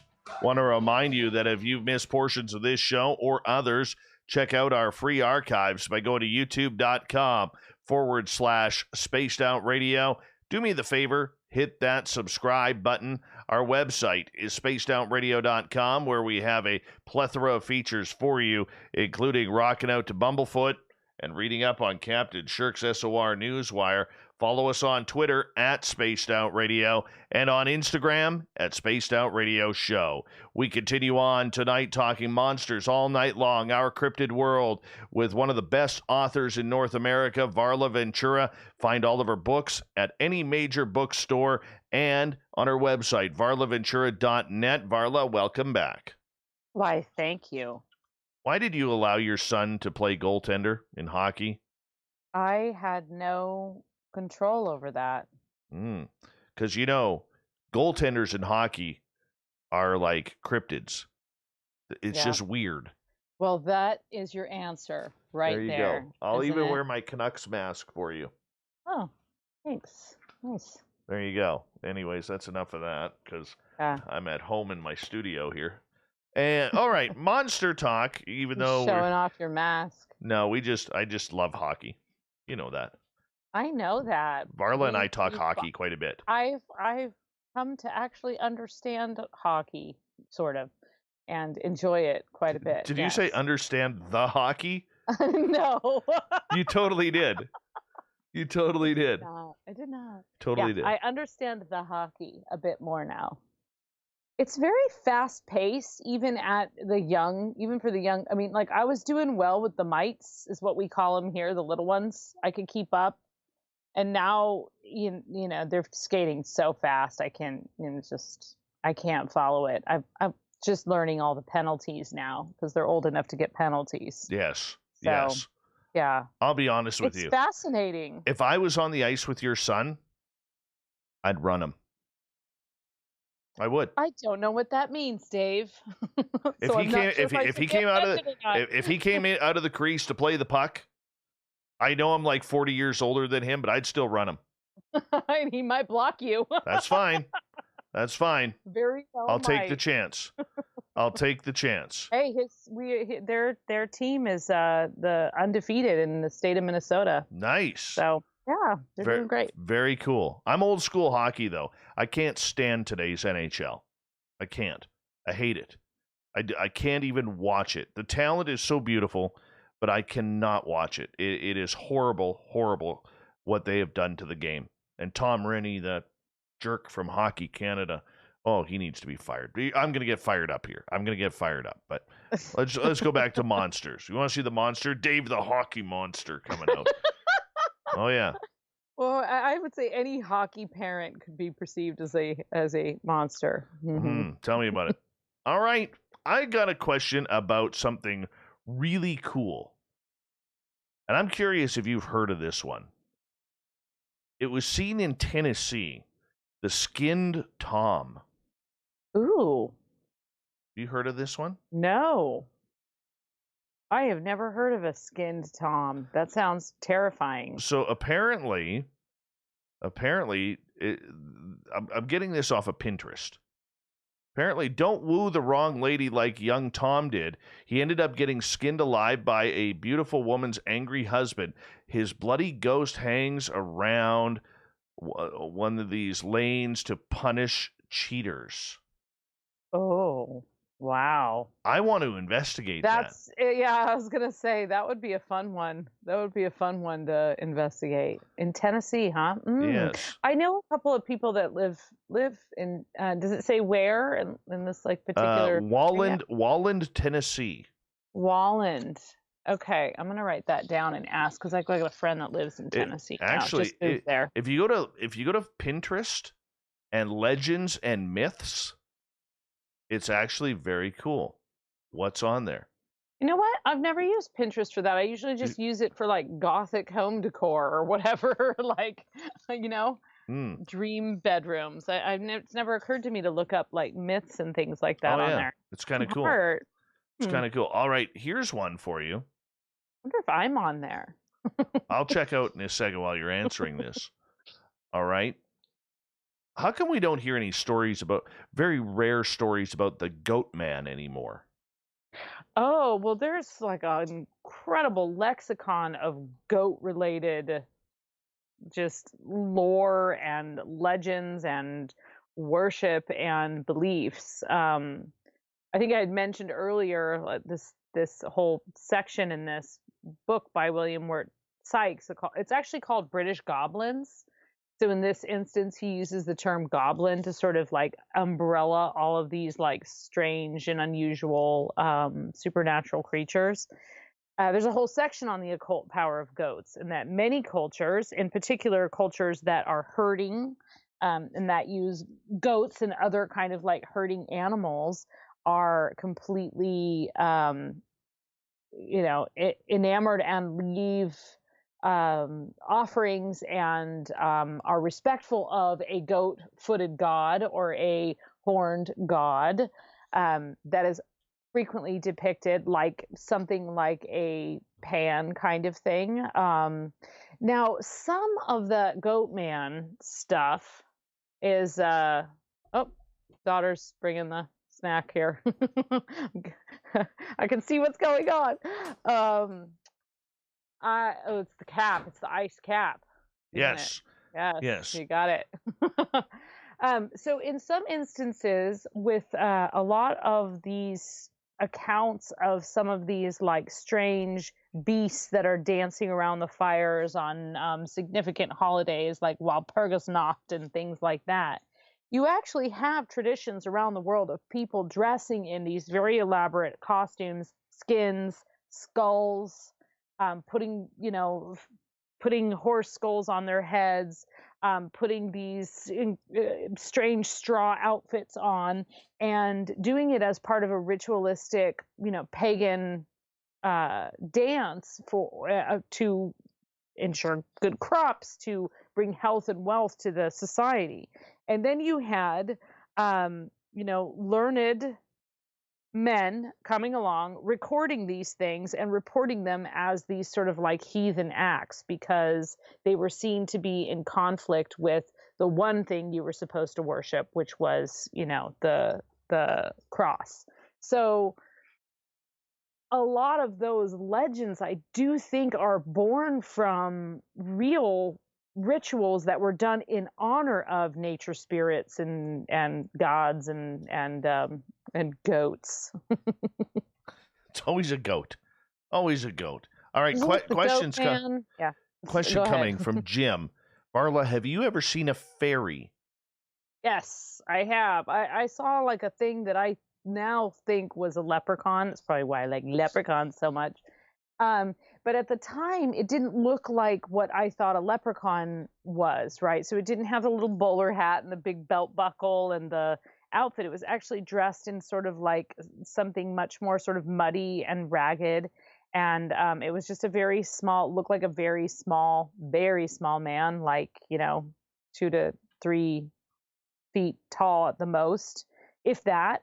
And I was sitting down by a river. I don't know that it was a leprechaun. I mean, it was something very like that. It was a small humanoid-y creature. And I was sitting by a creek that flows into a river. And I was sitting by myself.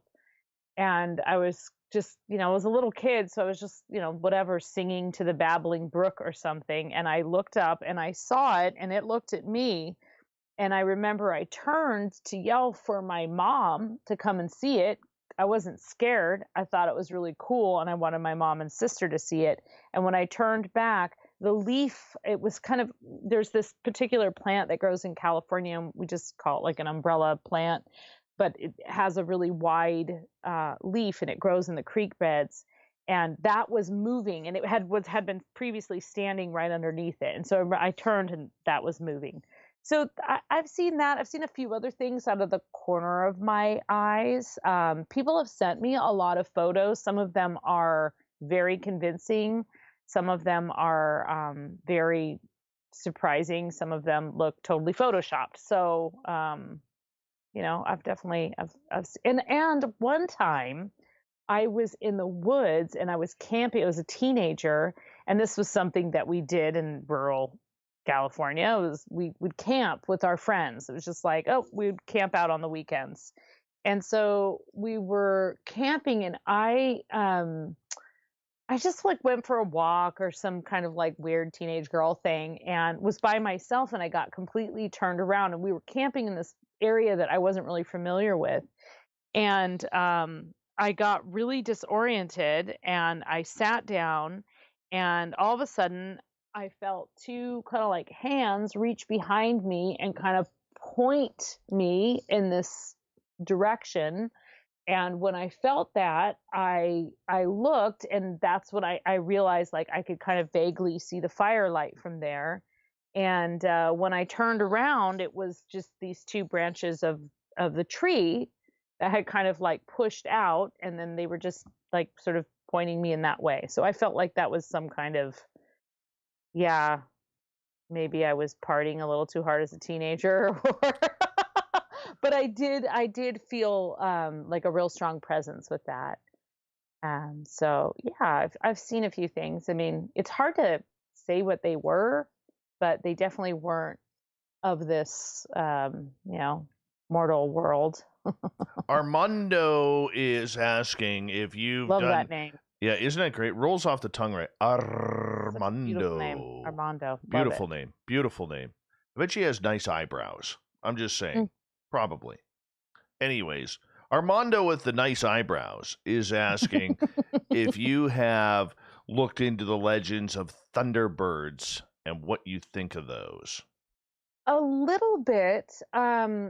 I don't know a ton about them. I have read some different stories about them as being these supernatural, incredibly huge creatures that, are thought to have a lot of power and can kind of transport you from one world to the next, or represent a hole into the other world, or a portal into the other world. I have been in South America on a couple of trips where there were some rituals that involved like the Andean condor. And I wondered if that had its roots in this same idea of like a thunderbird, or very, very, very large bird, because the Andean condors are huge. And the rituals were kind of interesting. They were involved a cow and a condor, and kind of a holiday. All right. I don't know about them. I don't believe the Thunderbird is out there. Okay. Okay, for a couple of reasons. Number one, actually, Do you think it's just a bird? 3 reasons. I'll give you 3 reasons. And trust me, I want to believe in this because I love believing in all this stuff. I do. But there's 3 reasons that I can't figure out. Number one, all right, it's big enough at 40 feet, it would be picked up on radar. Big. Yeah. It'd be picked up on radar. All right. Number 2, we'd see it eat. Because a bird that big is going to eat some pretty big things. It's not like an eagle just snapping a salmon or a trout out of a lake. But number 3, that bird dropping would paint things. Hey, that's actually a really, like, I think about that with Bigfoot too. Like, what about Bigfoot poop? Like, why don't we see that? Why don't we see those droppings along the trail? Yeah, but most people out there are not familiar with the type of deuce that a bear drops or a moose drops, let alone what a Sasquatch would drop. But I think that there are people out there who are familiar with those things, that spend a lot of time in the woods, that would be tracking, that would potentially know. If you know the difference between a bear print and a Sasquatch print, then you need to know the difference between its scat, right? Yes. That's a way to bring poop into it, because that's actually a really good point. That's big poo right there by a Thunderbird. There would be a lot of white trees out there, and we're not finding a lot of white trees. All I'm saying. Miss Pickles is asking, Varla, what do you have to say about ascended masters? She thinks, in her opinion, they are fallen angels. I mean, do you mean like people who claim to be ascended masters on Earth? Because and are here to like teach us things? That's my I would say understanding of what I would say spiritual masters. Yeah, spiritual masters. Say so.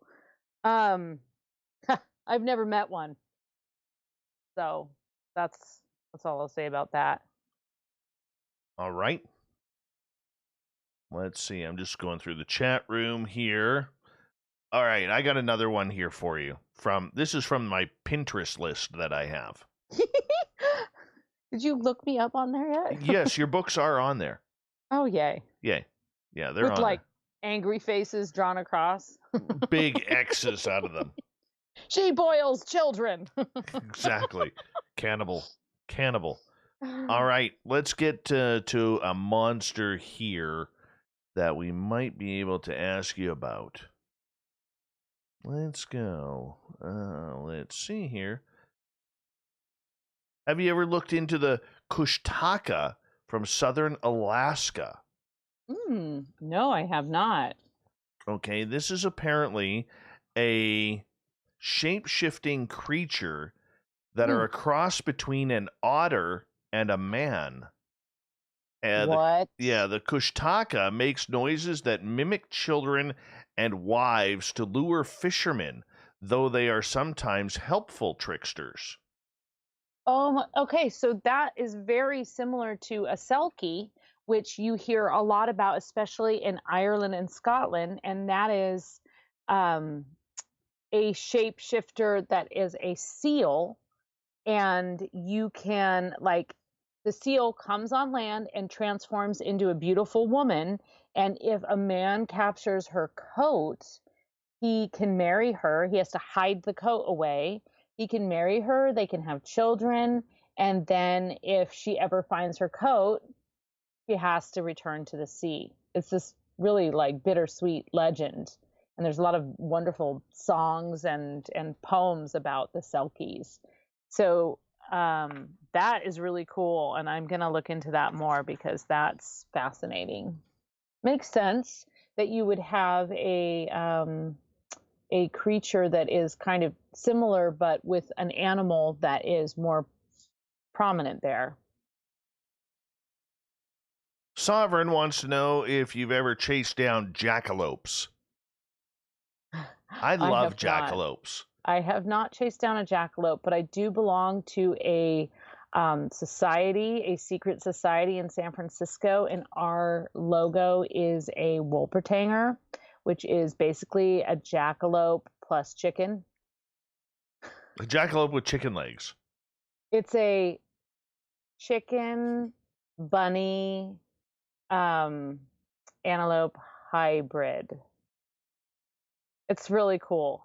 Anyway, it's a, made up creature that is all of those things, but it is our logo. It's called Odd Salon. It's really cool. Yes, I fell in love with the jackalope through geocaching, because when you geocache, you sometimes get these, you can find what they call geo coins. And we were in Whistler geocaching, and all of a sudden we open up this geocache, and there is this jackalope coin from South Dakota.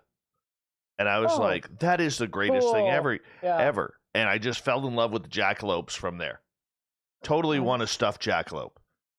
Okay, well, one of the things that there's a woman that's part of this odd society, and she's one of the odd fellows, and she makes little stuffed Wolpertangers. Its name is Harvey. He's like our logo. Nice. I'm gonna see if I can find a picture of him here so I can hold it up to you, even though no one else will be able to see it.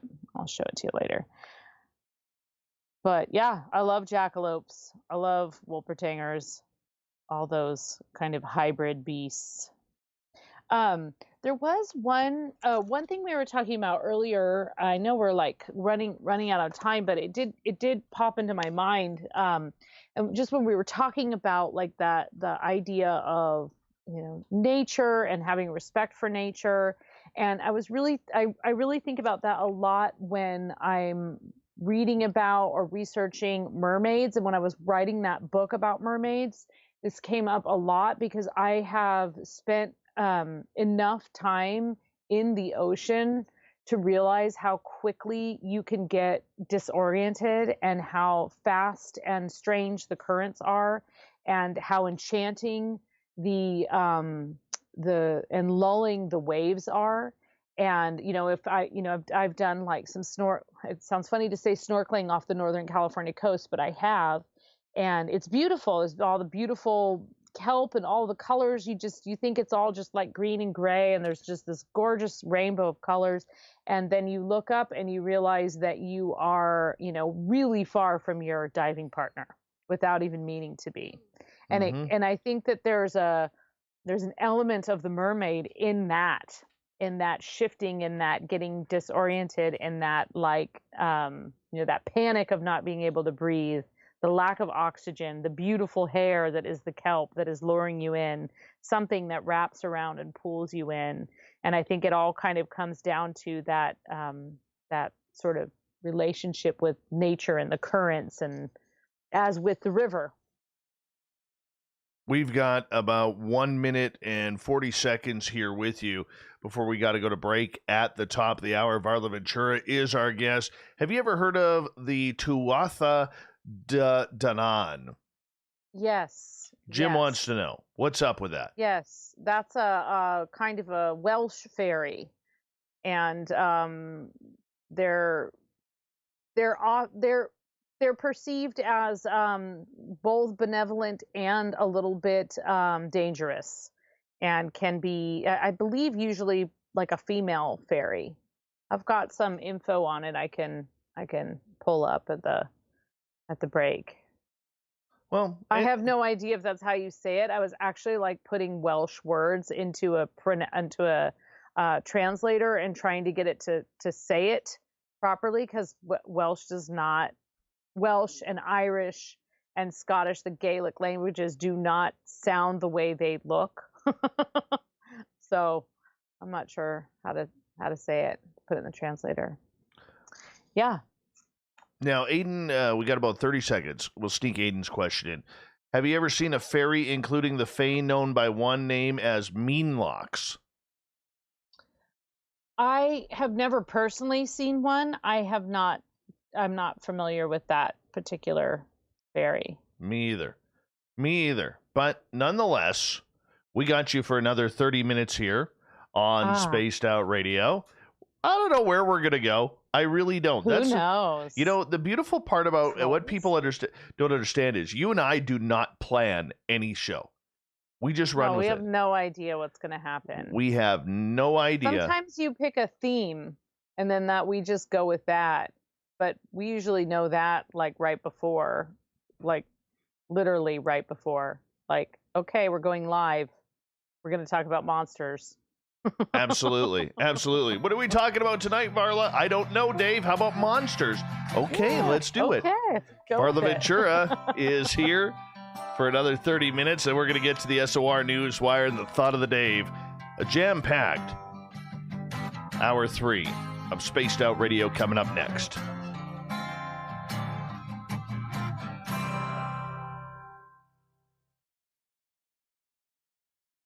I'm just going to run my dogs outside. I'll be right back. Okay, Varley? Okay. All right. I invite you to subscribe to our YouTube channel and check out Cryptid Tales, where I will take you on a journey into some of the strangest legends and lore from around the world, relaying the stories to you of the strange creatures and experiences that people have had throughout time. You can find Cryptid Tales at youtube.com/spacedoutradio. And while you're there, don't forget to check out our free archives and leave a comment. See you there. The party is always on at the Moose Vancouver. The Moose Vancouver is where you want to be when visiting Canada's West Coast. Open until 2 a.m. nightly, the Moose cranks up the rock while serving some of the best rated food in the city. The menu starts at $6.95. Why party anywhere else in Vancouver when the Moose is right there? Get your horns up and rock with the Moose, the official party bar of Spaced Out Radio. We are scouring the world for the most intriguing stories of your day. Take the time to read up on the SOR Newswire, where our team, led by Captain Shirk, will deliver to you some of the best paranormal and supernatural news, along with some stories that will blow your mind from the weird to the wacky. It's the news outside the news that piques interest, and that's what we're looking to deliver to you.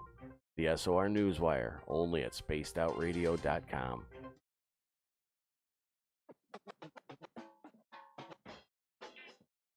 The SOR Vault is open for business, and do we have some cool swag for you to pick up?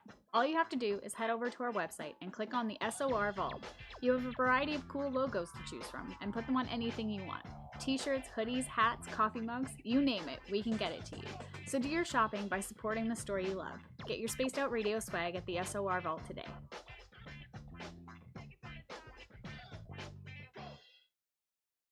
Hello, this is your guitar man, Ron Bumblefoot Thaw, and I have to tell you, I love the response I get for Little Brother is Watching from Spaced Out Radio fans. It's amazing how music can inspire and make people think deeper about what's going on in the supernatural world. You can head over to my website, bumblefoot.com, to check out my music, my guitar workshops, my touring, even check out some of the hot sauces that I'm working on. And make sure you keep on listening, because with Spaced Out Radio, you know Little Brother is watching. Looking for creative ways to get your company out in the public? How about advertising on Spaced Out Radio?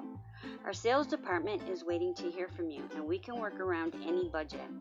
From commercial spots to banners to special promotions, there are many opportunities to get your name and product out to our SOR listeners.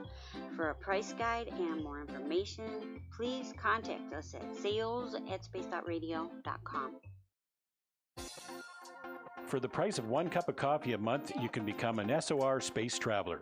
The Space Travelers Club is a place where you can interact with other listeners, either live during the show or on our great forum. We want your stories, pictures, comments, and ideas. You'll get live video streams, exclusive content, and be a part of our newsletter. Stay in touch with everything SOR. The Space Travelers Club is just $5 a month at spacedoutradio.com. Hey Space Travelers, this is John Resig, founder of the Chive and Chive Charities. If you know anything about our website, you know we like to do things a little differently. We're not some faceless organization collecting money for a nebulous cause. Our donor dollars go directly toward life-improving items.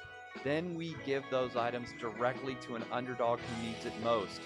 To become a donor with Spaced Out Radio's official charity, Chive Charities, just go to chivecharities.org/donate. I'm feeling a little spicy tonight. What to do? What to do? Why not get Bumblefuck? 4 million Scoville units. All right, I'm back.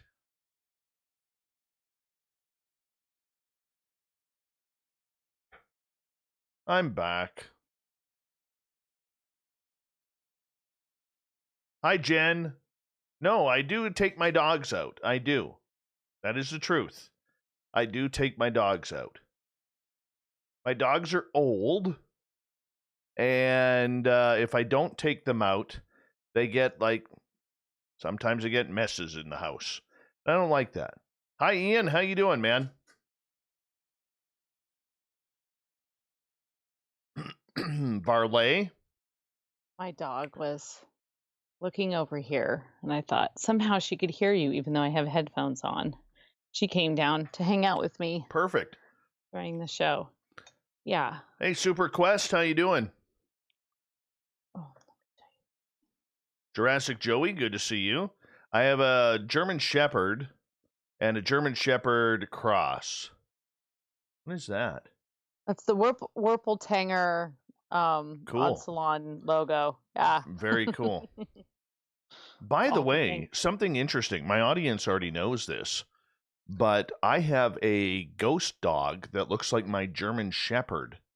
walking around Ooh. my yard. You do? Yeah. Oh. I've seen That's super cool. Seen it 3 times, and it's tried to get into the house once. Really? Yeah. I had a ghost cat in an apartment that I lived in. Yeah. Yeah, that's kind of cool. Hey, big thank yous so much to Vinster, to Dolly, Zoe Buttercup, Raz Grizz, and Fapster for the amazing super chats tonight. Thank you for the love and the support. Big thank you to everyone who's given us a thumbs up, thumbs down, thumbs sideways, and everyone who's new, who's hit that subscribe button. Remember, you can shop at facebook.com/the SOR Vault for your swag that we have. We're going to get hour 3 going here in 5 seconds.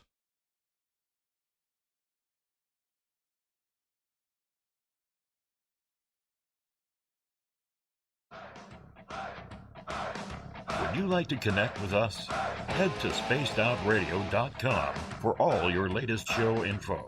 Now, back to Dave Scott and SOR. Third and final hour of Spaced Out Radio is now underway. My name is Dave Scott.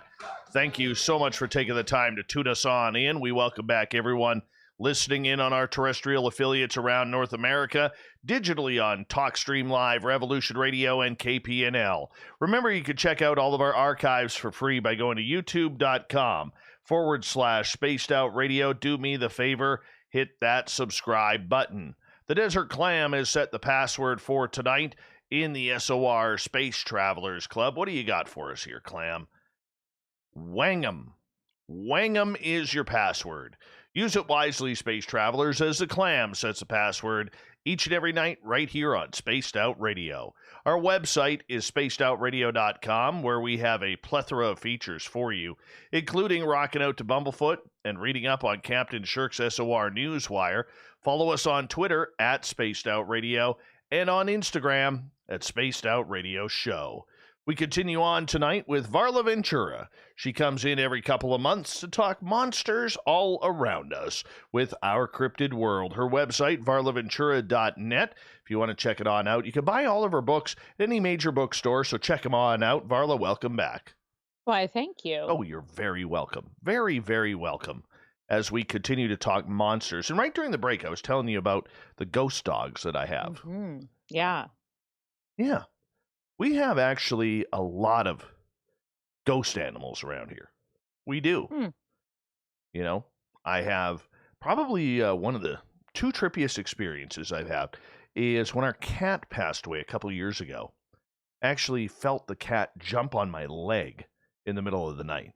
And then when our dog passed away, our little one, I actually had her, I saw her on my bed the night she died.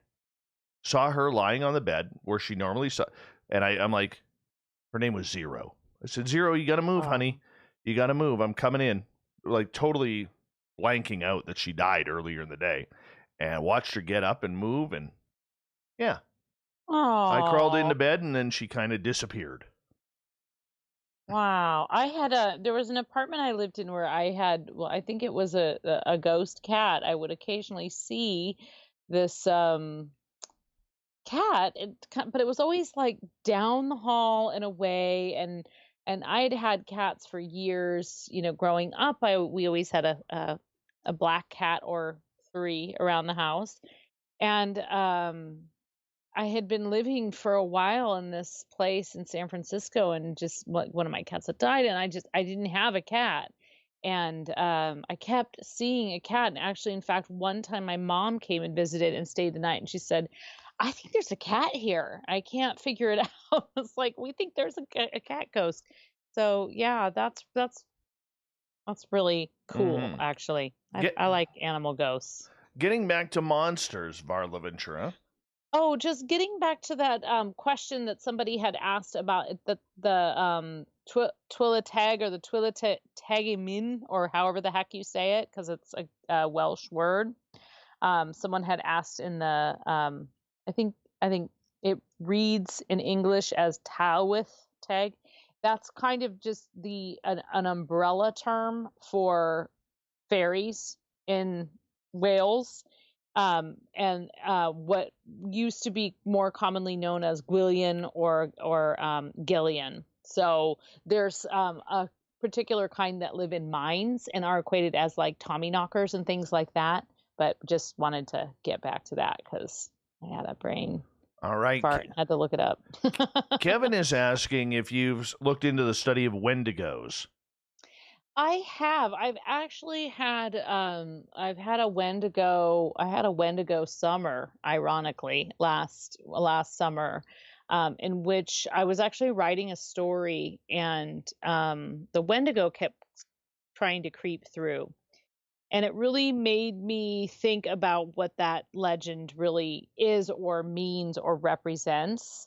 And the Wendigo, so the Wendigo, if people aren't familiar with the Wendigo is thought to be this sort of like ferocious beast that kind of, appears especially in the winter and can encourages cannibalism and sort of like it's never satiated. That's the sort of Hollywood version of the Wendigo, but the Wendigo actually represents a lot about greed and overuse of things in society or even within a society and a balance of nature. And so there's a lot of misconceptions about what the Wendigo is or is meant to be.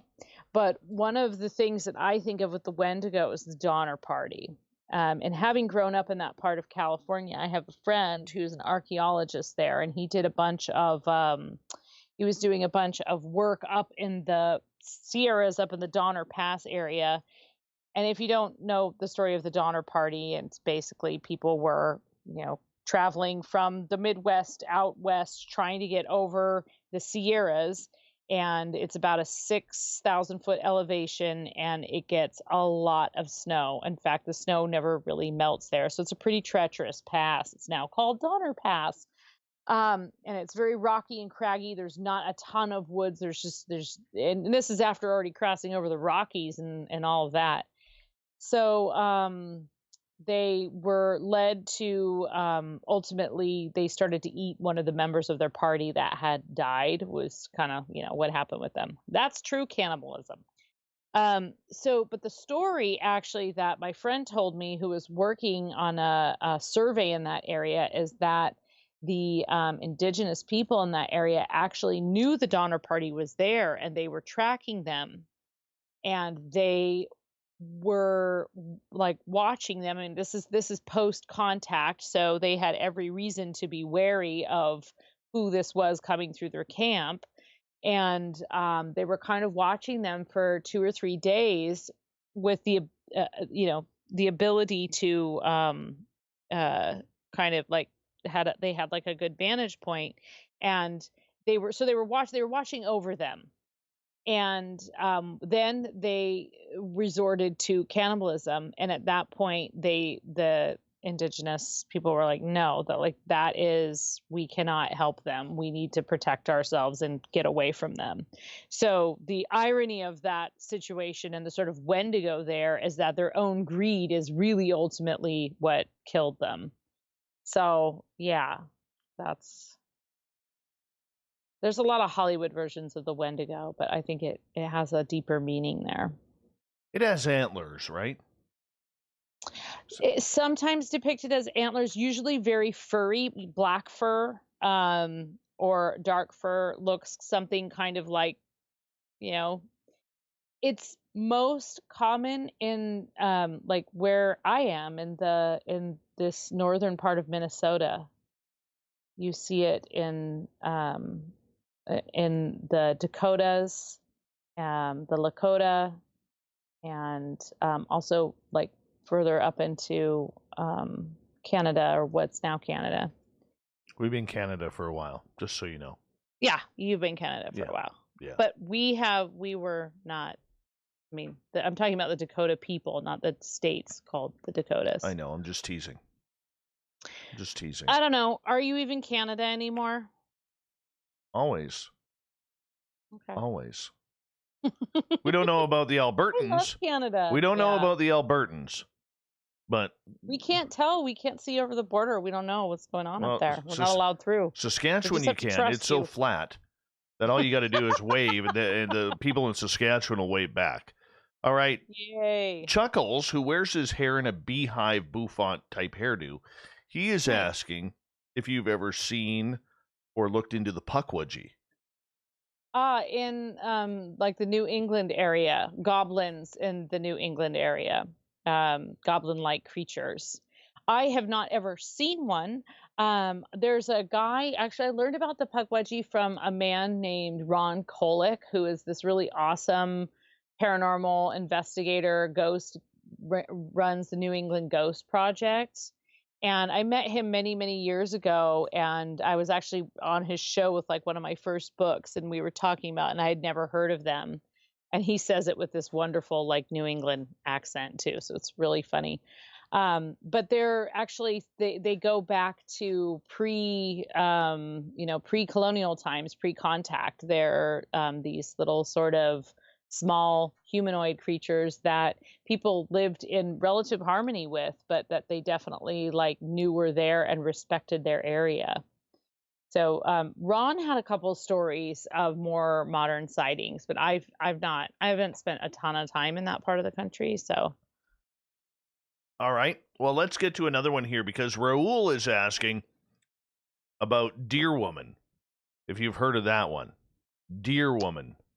I have heard of a like shape-shifting kind of deer creature, but I'm not sure. I don't know what that. I could infer what Deer Woman is, but I've not heard any stories of Deer Woman. I used to be called Deer Woman when I was a teenager, but that's a story for a different crowd.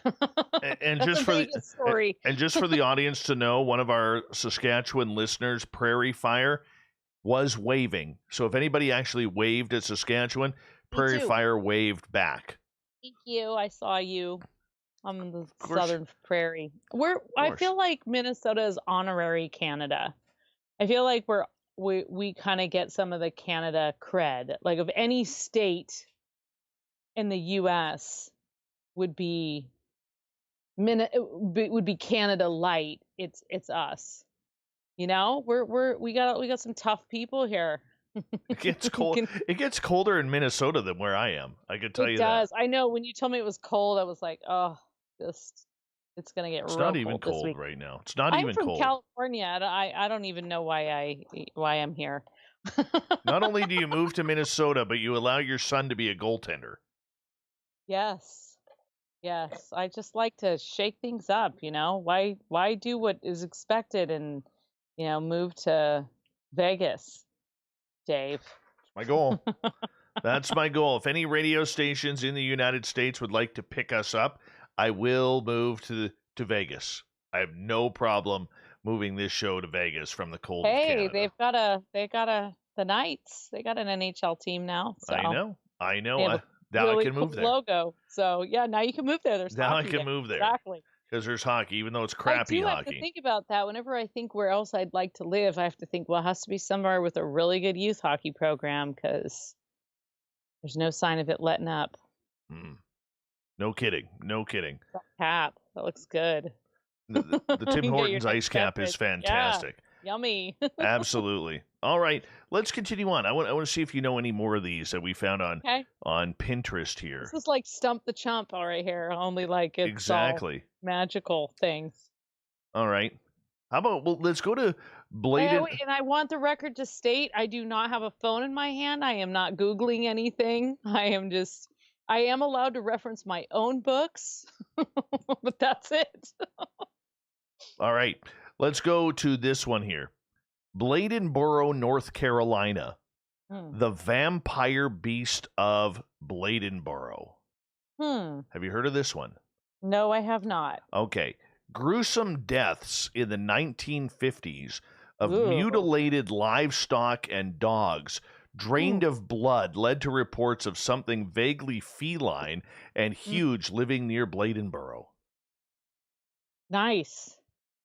That's almost Chupacabra-like / aliens. Well, and then I I have a bunch of like weird old stories from medieval times of werewolf and vampire sightings. And they're always there's usually some kind of livestock that has been killed and drained, and or some kind of pox or disease or some kind of fungus or some other thing that has grown on the crops and spoiled them. And wherever you have spoiled crops, famine, or rampant disease, you have accusations of witchcraft or sometimes werewolf or vampirism. So those things all go hand in hand. And it's kind of funny to think of that in the 1950s in the US, but it happens today around the world. So this is actually kind of fun, testing you on these. All right, let's get to another one here. Oh, this is a good one.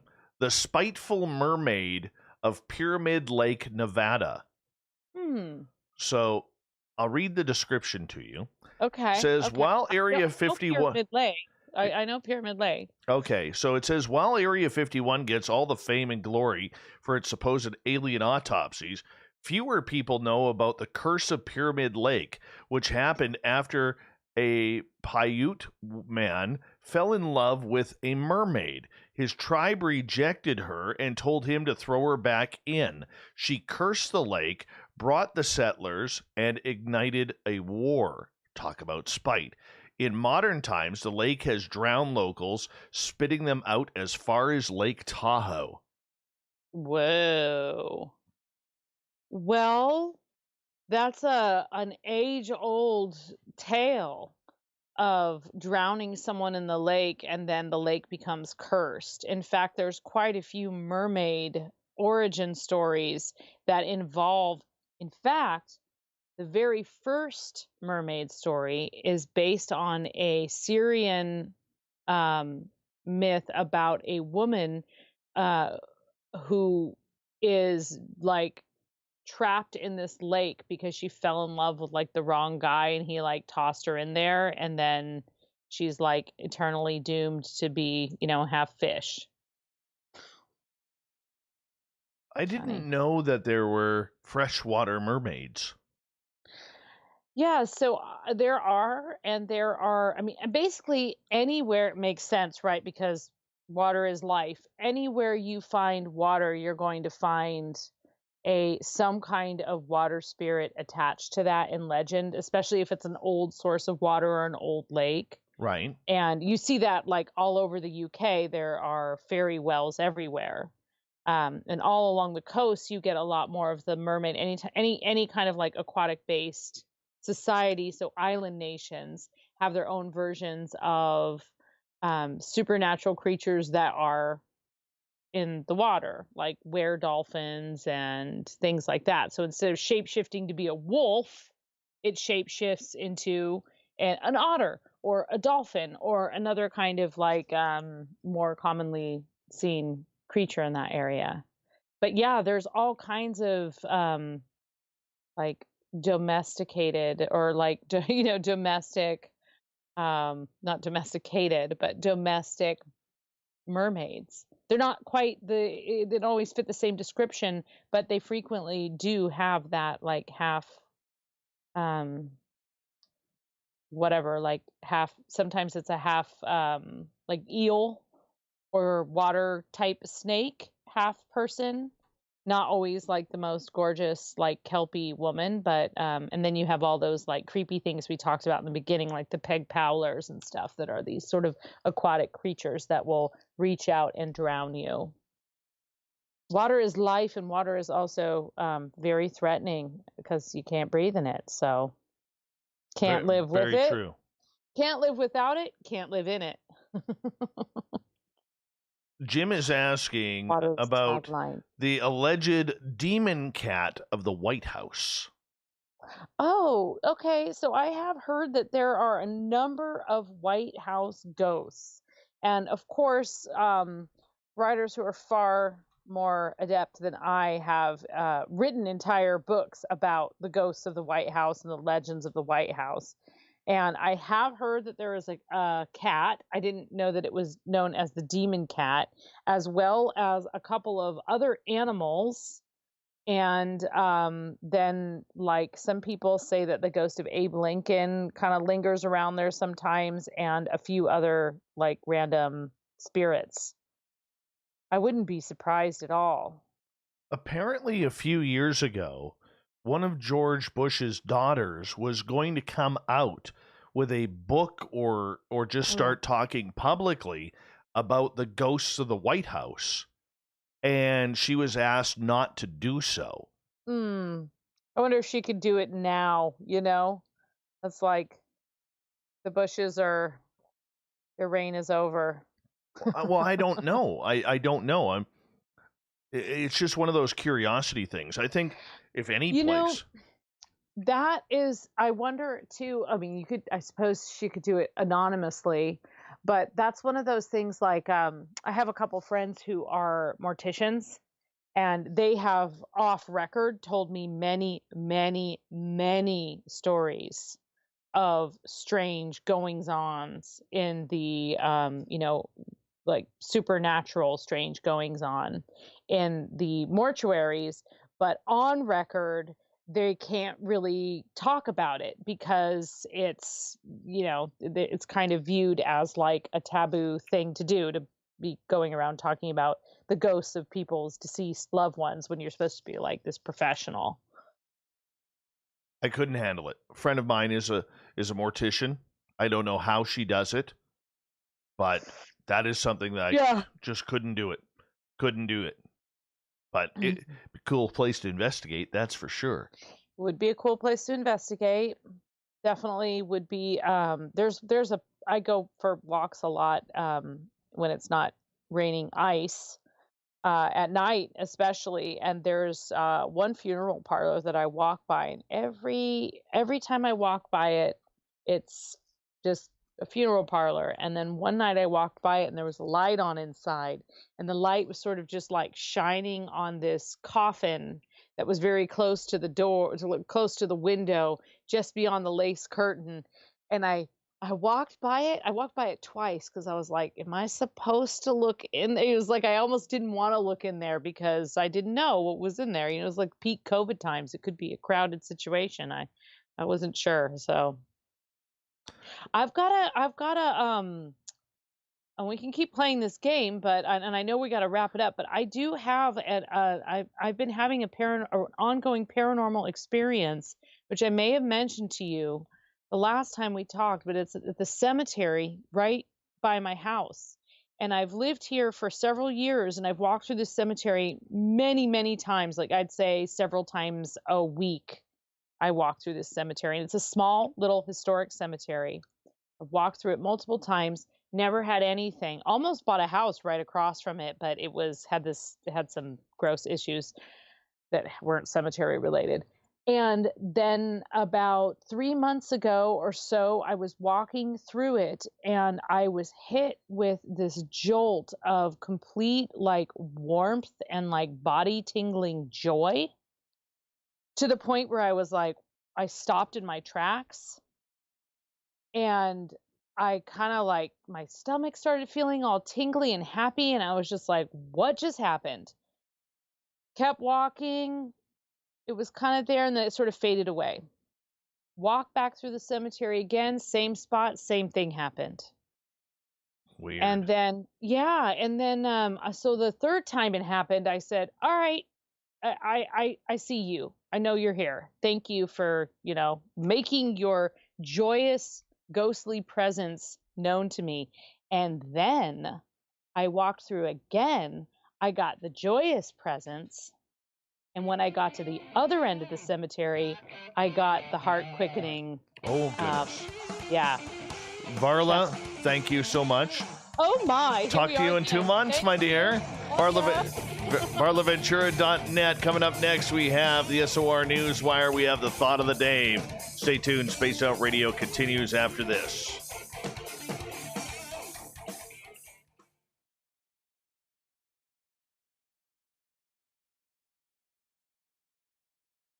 Varla Ventura. Yay, thank you. I'm always amazed how quickly 2.5 hours. Too fast.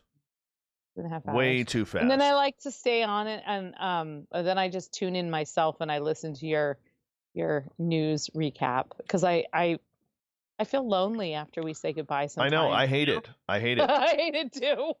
That's where Bon Jovi's "Never Say Goodbye" comes in. Do you feel like that about all your guests or just me? Honestly, do you feel like that frequently? Like there are certain guests out there where, and it happens very, very rarely, but there are certain guests out there that just, you can't wait to get them off. Mm-hmm. And it only happens like once every few months. Yeah. But it's like this show. I could guess at a couple of those. But Shall remain nameless. It doesn't happen a lot. It doesn't happen a lot. But every now and again, you just get someone who you just didn't connect with, you know? Yeah. I would say on the reverse end of things, I've been on shows that I am just like, okay, I'm just going to get through this, you know, like 20 minutes in, you're just like, uh-oh. I've been on quite a few shows like that, but I've also been on shows like yours, and there's a couple of others where there's this one woman, I'm on her show once a year. We just do once a year at Halloween time. And I miss her so much, like esoterically miss her for like a week following because we have such an in-depth conversation. It's like like when you see your an old friend that you haven't seen in a long time, you just pick up where you left off. So, well, if you're bored, you can hang out with me during the news.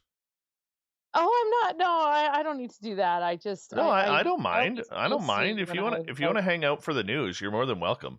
All right, I'm gonna do it. Yeah. Well, I'll do it for part of it. It's like 1:30 in the morning for me, so either and as we discussed, I have to just mute myself, right? Or what do you want me to do? No, you can hang out. I'll throw to you. Okay. Yeah, you got to stick for the whole thing though. Okay, I'll do it. All right. I'll commit. I'm committing right now. All right, let's do it. Full commitment. Full on commitment. What do you mean? You're like a night owl. Why are you scared about like 1:30?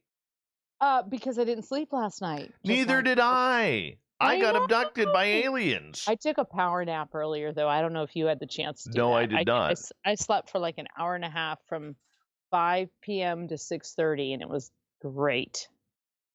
It was just great. I would love to power nap right now. Oh, I'm a really good power napper. I'm like a queen of power napping. Not me. Like when I go, I go.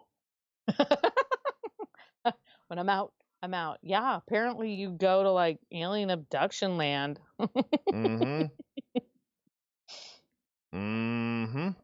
Yeah. That is very true. That is very true. Honestly, I'm still worn out from it.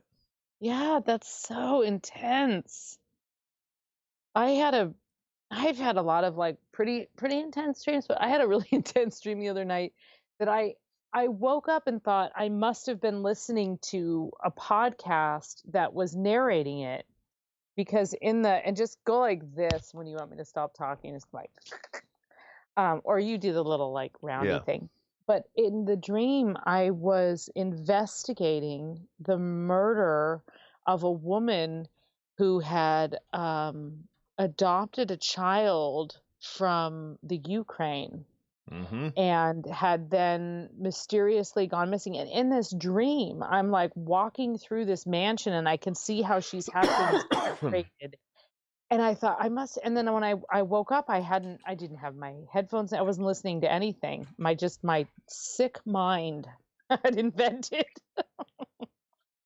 You know, that's what I do in my spare time is I write short horror stories, typically about female I want to write a book with you. murderers. I totally want to write a book with you.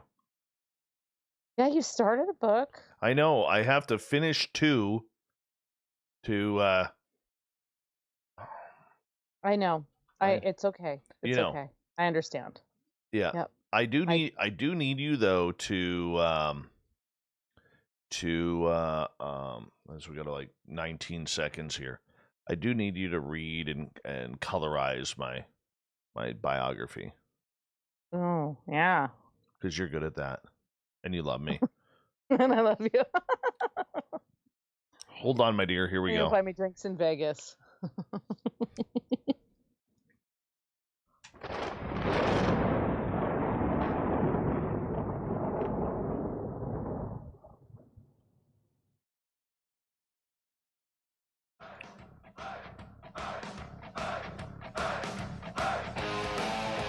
We've rounded third. We're heading for home tonight on Spaced Out Radio. My name is Dave Scott. Thank you so much for taking the time to join us. We do appreciate it. Want to remind you that if you missed most of this show or others, check out our free archives by going to youtube.com/Spaced Out Radio. Just do me the favor, hit that subscribe button. Our website is spacedoutradio.com, where we have a plethora of features for you, including Rocking Out to Bumblefoot, reading up on Captain Shirk's SOR Newswire. Follow us on Twitter at Spaced Out Radio and on Instagram at Spaced Out Radio Show. Speaking of the news, let's get to it, shall we?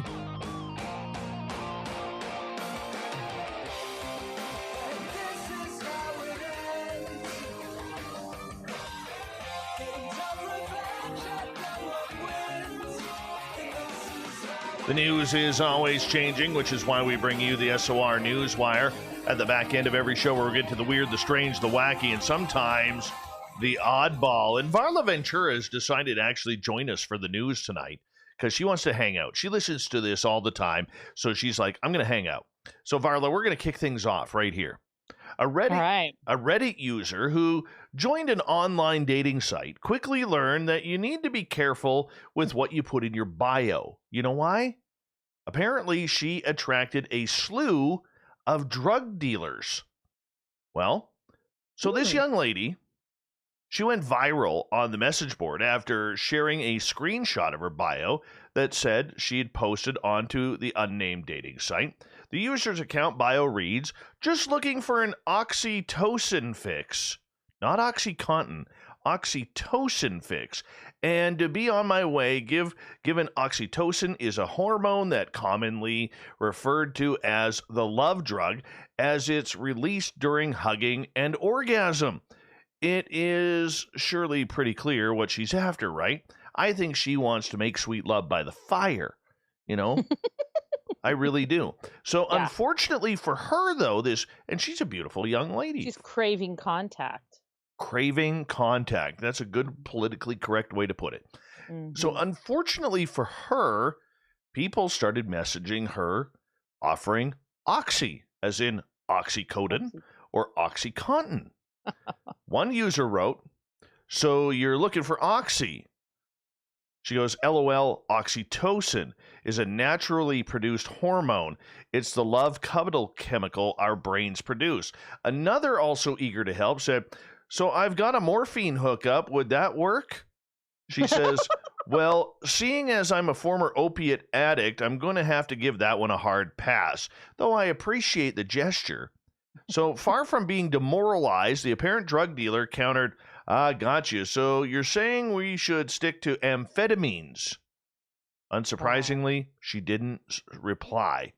Unclear on the concept. You know, I'm the type of guy, that if this was happening to me, I would totally, go down to the police station, get all these people busted.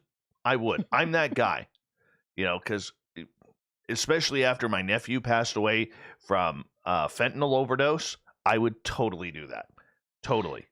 Out them big time. I do wonder, though, if she had already admitted that she was a former addict, then she would understand just saying something like oxy would potentially be a trigger. So maybe she was just looking for someone smart that could actually read her bio. Probably. But good on her for kicking the habit. Good on her for kicking the 100%. Habit. That's a winner. Yeah. She's a winner. Yep. She's a winner. Probably, you know what? If anybody out there finds or whatever dating site it is, I don't know which one, but you know what? Hit her up. That girl is a winner. A winner. She is. Do not hit her up with drugs. No, don't offer. You might strike out there. All right. So a guy named Jody Fleming realtor, part-time DJ, was hosting a virtual dance party when all of a sudden, not even a knock at the door flies open and he gets a surprise visitor. So who came to party? Well, let me tell you. A black bear. Oh. So this happened in North Carolina, and there is footage of this online, which shows Fleming sitting there spinning his discs inside his home, bopping along to the music, when the bear all of a sudden pops up on the other side of the storm door behind the DJ. In the video, the bear stands up, leans against the door, and appears to be listening happily to the music. Eventually, Fleming turns around and realizes he has an audience, and after being spotted, the bear's like, "Oh crap, dude, thanks for ruining my party," and the bear scampers off, because bears don't really like people. The guy says, "I just started playing and kind of got into the first track. I kept hearing this sound, didn't really know what was going on. I thought it was my neighbor, but no, it was a black bear getting down on the riffs." That's kind of cool. It's kind of cool, actually. Indeed. Very cool. Yeah, so, yeah, the clip now has over 51,000 views. And after our show's done, it will have like 51,012. All right, one of the most iconic buildings in the world is now running on clean electricity. Can you guess which one? Anybody? Empire State Building. It is the Empire State Building. Oh, I got it. That's right. All right. So apparently the skyscraper in the heart of Midtown is all on wind power now. The 3-year power purchasing agreement also encompasses 13 other high-rises and office buildings under Empire State Realty Trust's ownership, making it the single biggest commercial real estate user of renewable power anywhere in the United States. The Empire State Building itself has been running on renewables for a decade. Now, according to the media, the switch to wind power will result in savings of 450 million pounds of carbon dioxide, which is equal to the emissions from New York's taxi fleet for an entire year, or 12 cows on some farm in Wisconsin. It comes after the building announced last year's retrofits it completed on everything from windows to installing LED lights on its famous sphere, resulted in reducing its carbon footprint by 40%. That's actually kind of cool. That's very cool. It's impressive. All right. You know who Bison Man is? Yes. All right. Well, unfortunately, Bison Man here apparently got his way in court. So a federal judge in Washington, D.C. has granted an emergency request from Bison Man's lawyer that he be given organic food in jail because jail food is not good enough for him. No. In a brief hearing, the lawyer, Jacob Changelings, told the judge that his religious belief, or no, this is Bison Man, Jacob Changelings, said that his religious beliefs require him to eat only organic food. Changelings and his legal team told the judge that appropriate food should be labeled USDA organic and would be available at most grocery stores. The judge asked whether this was a sincere religious belief, to which was replied, it was. So officials at the D.C. Department of Corrections now, and the taxpayer, now has to pay for QAnon shaman to have organic food because he refuses to touch anything else. And because of his hunger strike, because he's not getting his way, he's lost 20 pounds after not eating in over a week. You know, I just want to strangle. I do. Ever. Mm-hmm. You know, like, I know. I don't even know where to start with this. You know what? The horrible part about it is that sets a bad precedence. It sets so stupid. Like everybody can eat anything. You know, you can, like, look, I don't like eating fish, but if I was hungry, I would eat fish.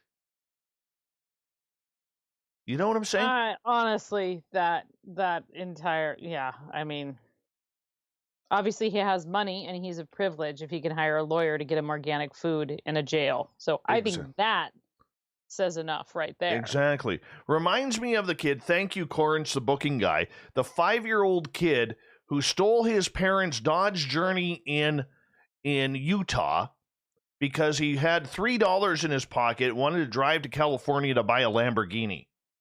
This happened about a year ago. And the kid didn't even get disciplined. He got rewarded with a ride in a Lamborghini because the Lamborghini people thought it was cool. Right? All the parents were just like, you did what? Mm-hmm. Yeah, the Lamborghini people were like, publicity stunt, sweet, this cute kid. And the parents were like, sorry, what? Yeah, Grand Theft Auto gets the kid a ride in a Lamborghini. Anyone else tried that, we would be in jail. So, a moose, segue to the moose. has kicked and injured a hiker in Montana after charging at him and his companion. The incident happened this past weekend near the town of Ennis in the southwest of the state. 2 men in their 70s were hiking along the U.S. Forest Service Trail, popularly known as Jack Creek Trail, around 10 miles east of Ennis, when they encountered this big bull moose standing a few yards to the side of the path. So what do? They stand there. They're like, that's a big moose. Now, after spotting the 2 hikers, the moose started charging at them. In response, the men rushed to a safe place to hide, with one standing behind a tree and the other took cover underneath a fallen tree. The moose approached the man who hid under the tree and kicked him, leaving the hiker with non-life-threatening injuries. He's lucky. The other hiker managed to scare away the moose without sustaining any injuries. The injured hiker sought assistance, where he was given the A-OK. Now, that is a nightmare. Like, moose are big. They're like 1,400 pounds. And they're pretty aggressive. Mm-hmm. Yeah, they're not happy animals. Not happy animals. You one from a distance. I have yet to see a bull moose up here. I've seen moose. I've not seen a moose in Minnesota yet. I'm waiting. That's when I know I'm official. When I see a moose. Moose are cool. I really like moose. They taste good too, by the way. They do. So last week we told you this story about the Texas Department of Public Safety accidentally having one of their calls go out on an Amber Alert, which was just a test run. So the Amber Alert message that went out, in case you missed this one, was about a missing child that was pretty much Child's Play villain Chucky. Because they made it up. So screenshots of the message, because it was a test. It was a computer test that accidentally went live. So the alert was sent out to test, and it malfunctioned. So the DPS, otherwise known as the Department of Public Safety, says, we apologize for the confusion this may have caused and are still diligently working to ensure this does not happen again.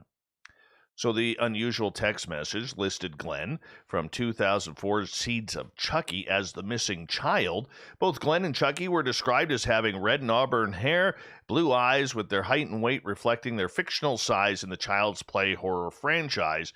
First released in 1988, the film's plot centers around the soul of a serial killer possessing a toy doll. The film gained a cult following after its release and has spawned a handful of sequels and remakes. U.S. media reports suggest the fake warning message was sent out 3 times via email. The Amber Alert system was first developed in the United States in 1996, seeking to send vital information out fast so the public can help assist and identify children in immediate danger. All right, Chucky. This is one of those you had one job scenarios. Very much so. So there's this bridge in Illinois. The historic Illinois Bridge has a very low clearance. I think we've all seen the YouTube channel or the YouTube videos on this. So for the 14th time in the last year, a truck too big goes and crashes into the bridge and now needs repairs.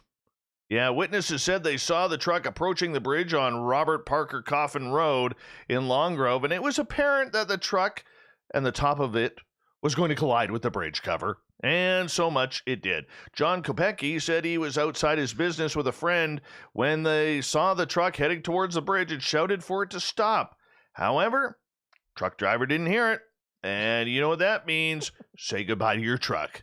Lake County Sheriff's Office said 13 previous reports of the bridge being struck by oversized vehicles were recorded since it reopened after repairs in August 2020. Officials say the crash did not cause any serious damage to the structure. The bridge was struck by a bus just one day after its initial reopening and was struck a second time the following day while a news crew was recording a segment of the incident. Moving on. That's an Here's a hockey engineering one. fail. Here's a hockey Oh, one. Yay. A New Jersey man expecting a shipment of accessories for his clothing company instead opened a box to find a bundle of hockey sticks intended for Washington Capitals star Zdeno Chara. Zdeno Chara. Spell that for me. Don't look it up. Charo. No. No. Zdeno. Oh, the first name. Yeah. Anyways, Ariel Ben Abraham, owner of the clothing company Create Supply, said he usually receives FedEx packages every day for his business, so it wasn't unusual for him to have received a package, but the size of the box did give him pause. Ben Abraham said he was even more confused when he opened it and discovered more than a dozen jumbo-sized hockey sticks. The sticks were sent from a company called True Hockey and were intended for Washington Capitals defenseman Zdeno Chara. This has to take the cake as the strangest thing I've gotten by mistake, he said. Future Hall of Famers hockey sticks for the tallest player in NHL history? That's crazy. Those odds don't even make sense. Ben Abraham tweeted about the hockey sticks on Twitter, and the post went viral and caught the attention of True Hockey officials. We got the first notice around 5 p.m. It was a little bit confusing, said Corey Gregory of True Hockey. However, there is a young man posting in New Jersey that he had sticks. Then I looked at the box and saw that it was intended for the Washington Capitals and thought, oh my God, those are Charas. The shipping label for the Capitals practice facility was listed on the packaging label, so True Hockey went to FedEx for answers. The shipping company told Gregory that the tracking information for the package indicated it was at a facility in Memphis. That's a little bit different. You know, they said they couldn't do anything until they knew they were missing, so we took it into our own hands. Gregory said the company is now making plans to have the sticks picked up from Ben Abraham and hopefully have them delivered to the Capitals while they are in New York this week for a game against the Rangers. Wow. Wow. Well, and Charles like 6'7" or something, 6'9". right? 6'9". Yeah. So these aren't just like regular size hockey Nope. sticks. I remember him playing junior for the Prince George Cougars. Thought of the Dave happens every night at this time where we ask a question on our Facebook and Twitter pages, then read your responses on the air because we love the audience participation around here. Today's Thought of the Dave is as follows. Let's call it the Thought of the Varla today. Thought of the Varla. What do you think monsters and cryptids do during the winter? Varla. Another Varla. No, this is you. They get desperate for blood. Marty. They hibernate. Twin Rose. For the big hairy ones, Sasquatch and Dogman, I think it's life as usual. Marty. The same as the rest. They either go south or they hibernate. Varying definitions. All right, moving on. Let's see here. John, that would depend on the monster or cryptid. Richard thinks they go to Florida. Tim, Miami to visit relatives. Bob, almost no orb sighting in March. I think they do maintenance in March. Tom, they eat fewer humans. Steven says they spoon to keep warm. Joe, that's when they hide under your bed. Ooh. Ron, who I used to work with in radio, his famous line for the weather, cloudy and clear. Every night was cloudy and clear. Anyways, he says they just lay there. Chris, sit outside our windows looking in, shivering. Because, you know, if they're cold, you should bring them inside. Another Chris, it's cold, so I would imagine they would build a fire, make popcorn, drink some whiskey, and make baby monsters and baby cryptids. Sounds fun. Barry, he's going skiing. Thinks they're going skiing. Dana, They fly south to their rental homes in Palm Desert and play golf and terrorize the snowbirds. Dave, take their winter break with the rest of Congress. That's funny. Davey, they make snowmen and snow cryptids. Aw. Catherine, depends where they live, ski, snowboarding, or being altruistic and shoveling, the walks and driveways of senior citizens at night when they are less likely to be seen. Or maybe they go to Hawaii to surf. Gary believes they go skiing. Science Bob, they go to other dimensional resorts. Ask Varla how to get there. Caden, some hibernate, some migrate. Mark, drink cocoa by the fire and listen to SOR. Probably. Yeah. Robert, they have Roman cryptid orgies. Wow. Wow. Right out there. Greg, they probably freeze their nuggets off like the rest of us do, all while scaring the heck out of us. Kevin, Dave, I cannot speak for past years, but this season they have been lounging around at the Witkowski compound in eastern Pennsylvania. Good one. Anne, depends. Sir Can, change hemispheres? Steve, well, we'll give Steve the final word tonight. He says, oh, no, we won't, because there's another good one. He says, Sudoku, crossword puzzles, wonder word, etc. Ron says they're bumping uglies. Final word goes to, actually, we got two more. Nikki says, hunker down as best possible in caves and underground areas. Hunt, try to find deer or wildlife to kill. Rick gets the final word tonight. They eat breakfast for dinner. It's terrible. Terrible Zing. cryptids. Thank you, Varla Ventura, for coming on the show. Thanks for letting me hang a little longer. That was fun. Absolutely. And thank you to everybody participating in the Thought of the Dave on Facebook and Twitter. We'll do it all again tomorrow. Thank you to Captain Shirk for the news. And, of course, varlaventura.net is her website. We got Mr. Ron Bumblefoot Thal rocking in the background with Little Brother is Watching. Bumblefoot is the official music of Spaced Out Radio, rocking us in and out of every single show. Get your horns up for the guitar god himself. Special thanks to everybody listening in at work, at home, in your cars, wherever you may be. Thank you to everyone in our chat rooms tonight on Spreaker, YouTube, LGAB, Revolution Radio, Facebook, the Space Travelers Club at our website, and all the Starkers and Starkettes, including you, Goddess Michelle, hanging out on Twitter at hashtag Spaced Out Radio.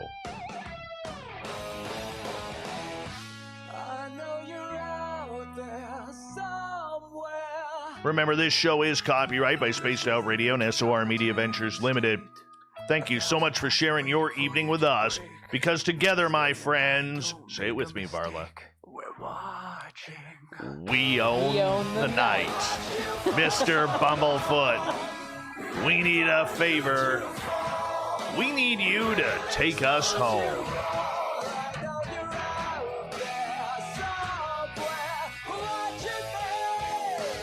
Yes, the Woo train has docked for the night, but tomorrow, my friends, we shall ride again. Your seats are always available. Your tickets never expire. And if you want to bring a friend, yes, we've got room for them too. Good night.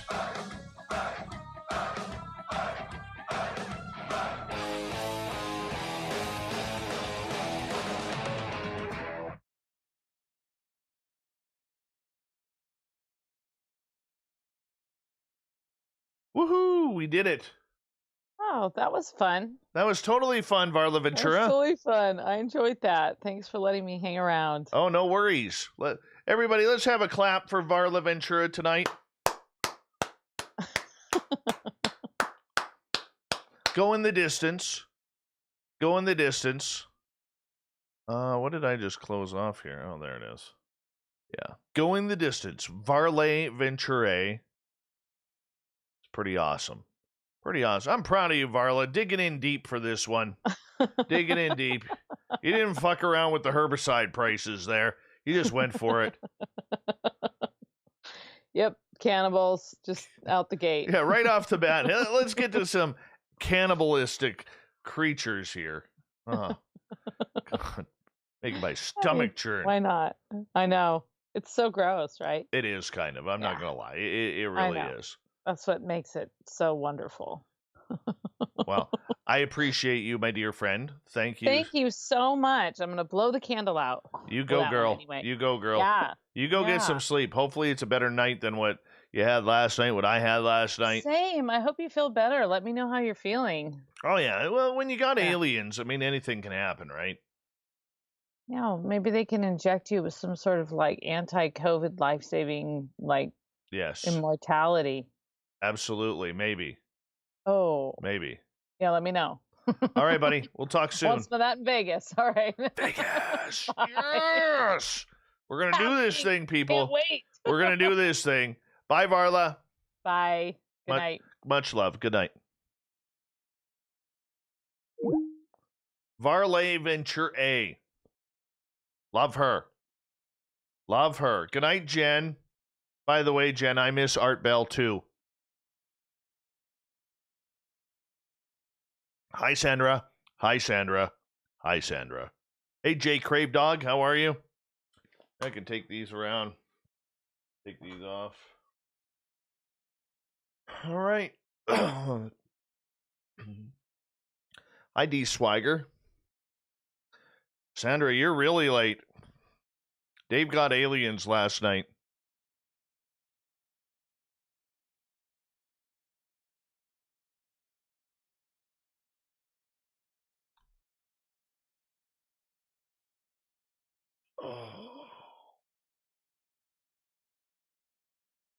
Apparently not to Jen, because she was missing Art Bell.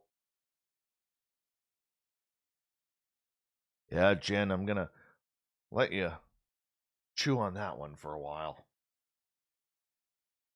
I'm teasing, Jen. It's not an insult.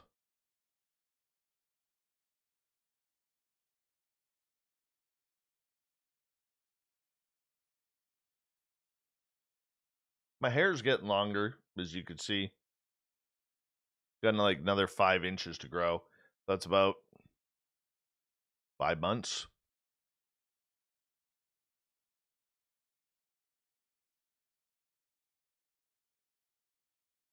How fun was it to have Varla Ventura come through the news with us? It was a lot of fun.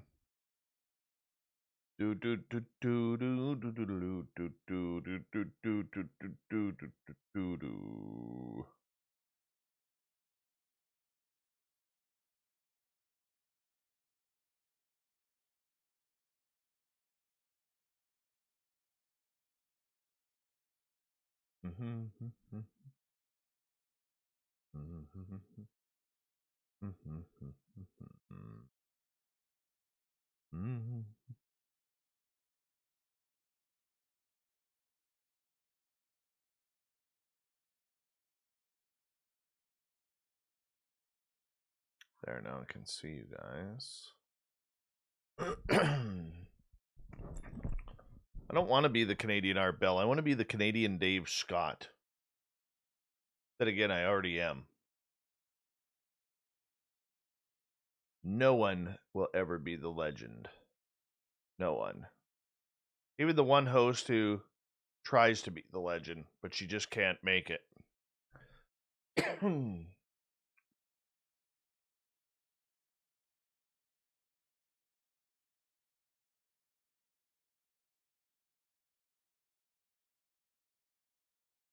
All right, Ross Lambda.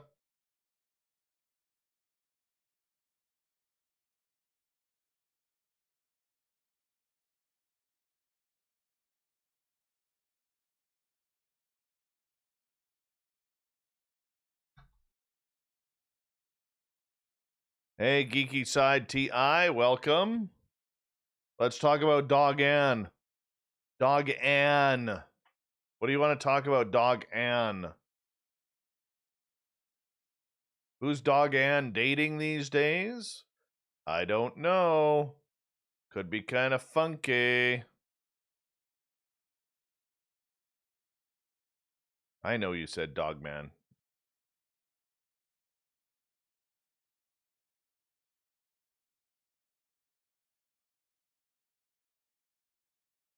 Gil, you got to get off the Aquavelva, man. You can barely type.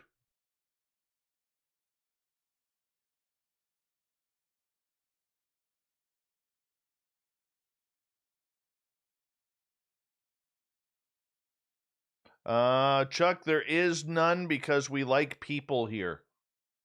We care about people. And if we all of a sudden, vouch to the devil's game himself, all right, then we're no better than the soccer hooligans that ruin stadiums, burn vehicles on fire, kick people for no reason.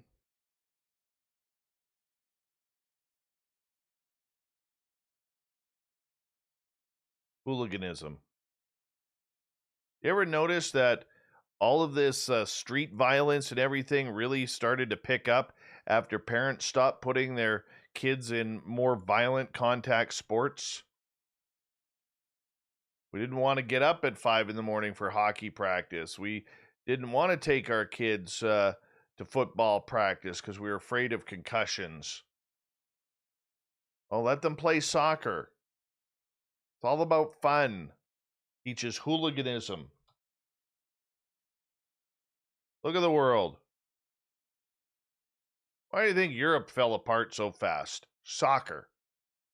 That's the truth. When's the last time you saw a one-on-one fight in anything, even on street fights? You know why you don't see one-on-one fights anymore? Because soccer created a crowd that has to fight. Everybody has to fight everybody. And it's 5-on-1, 6-on-1, 12-on-1. Yeah. New York Anthony, how do you like that piece of coaxial cable, buddy? When am I getting my photograph? I need it photographed. Hey, Stetson John.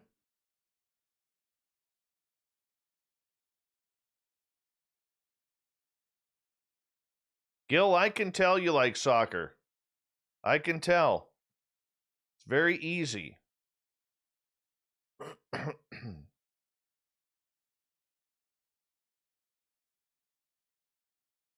Hey, thank you so much, New York Anthony.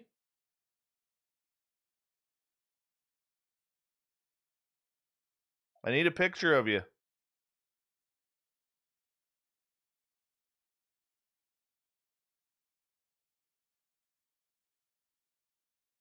Mike L., you still lost in 1812, buddy. Then we felt bad and gave it back. Long live the Commonwealth.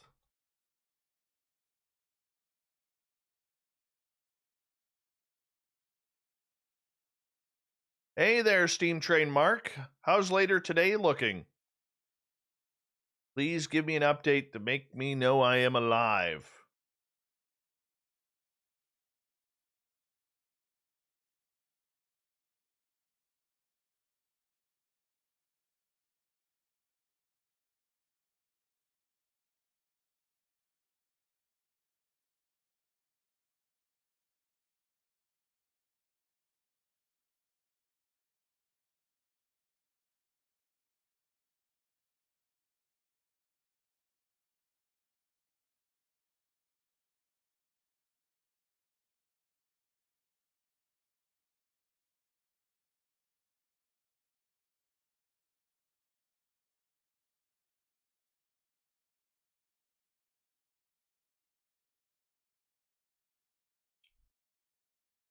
On deck, what's going on?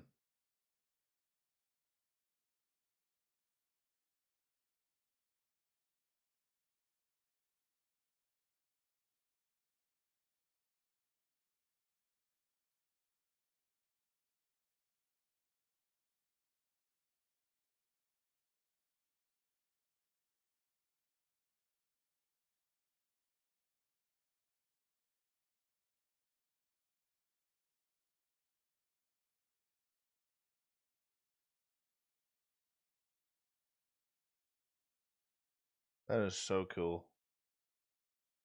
So cool.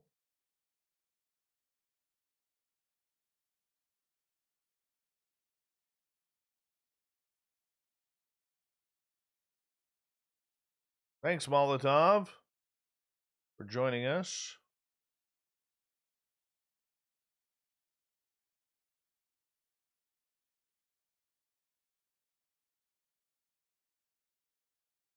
Gilbert, stop apologizing.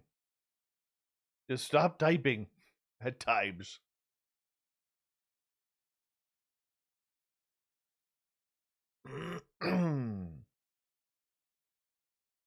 Damn Gilbert.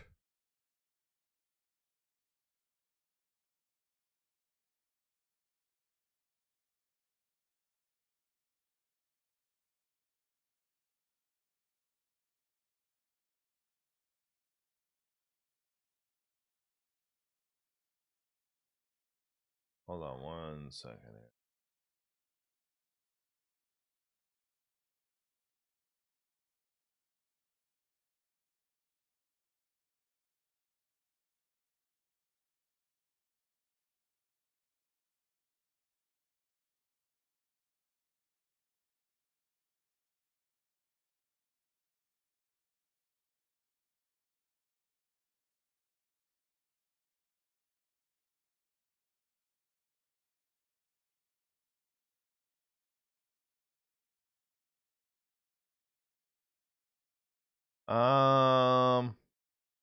What did I miss from Bombshell Bomber? Dave, that guy called his mom and complained there was no vegan organic food in jail and said he was going to on a hunger strike. His mom responded with bison. Very good. But not the farmed bison. No, not the farmed bison. No. No, it was organic. Greetings, Stetson John.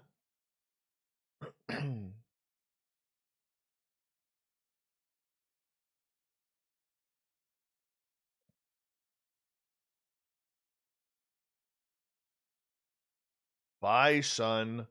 Now I get it. Now I get it.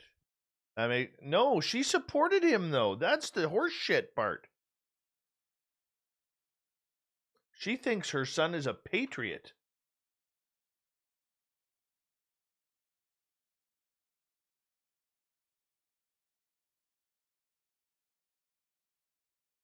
True.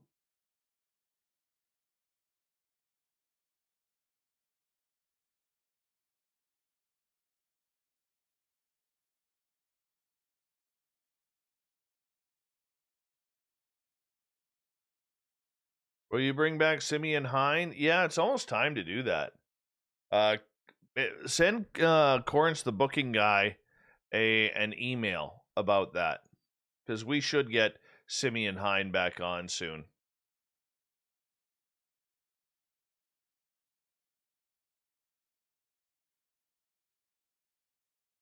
Gilbert, see, this is a kind of comment that it's going to get you in trouble, man. Buddy, we got men and women and everybody else in here, man, who comes in here. They don't want to see that. Gil, I got to time you out, man. Do it one more time, and I got to time you out again.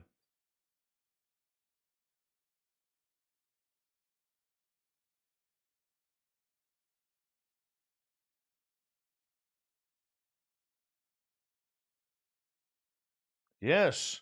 Yes, you did, J. Crave Dog. When you buy a t-shirt from the SOR Vault, you get yourself a free piece of autographed coaxial cable autographed by Cable Guy Matt. You cannot buy these in stores. Limit one per package or per shirt bought. And we're going to send you this. It's a nice piece of cable. You know, it's yay long.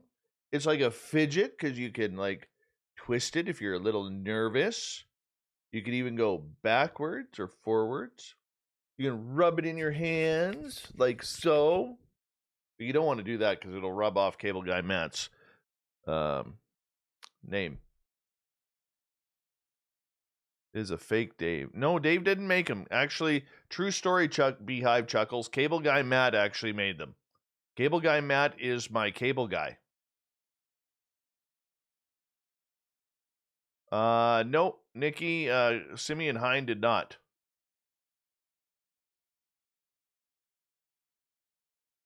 Hey, Olin, how you doing?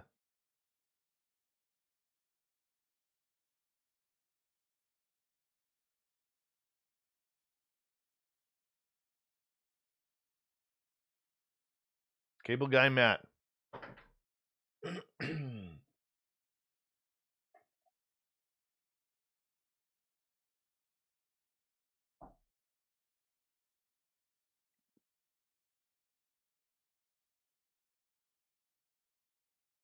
Doug and Dave did not make them.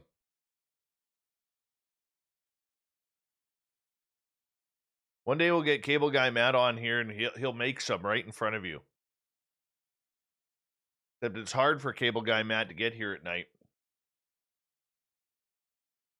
Olaf Phillips. Good question. I actually got to call Olaf Phillips after the show there, Philip Blair. The Philip Blair.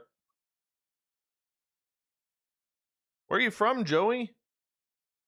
Pontoon. Where have you been hiding? Am I wearing pants? Yes, I am wearing pants. But you won't see them because they're camouflaged. No, it's true. I'm wearing camouflage pants right now.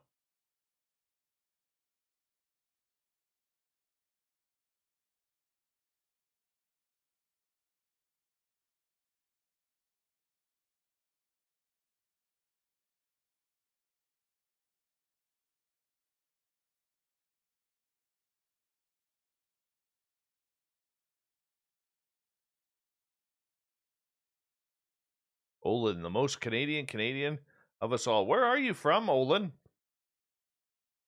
I always thought you were from Europe. Are you Canadian? That's kind of cool if you are. Why is this taking so friggin' long tonight? Holy cow. Olin Thorson, that sounds like a Norwegian name. Solid, manly Norwegian name. Maybe Denmark. From Minnesota. How the hell do you have a name from Olin Thorson from Minnesota? You're a total Viking, man. There's no Vikings in Minnesota. Finally, holy cow. That took forever. Oh,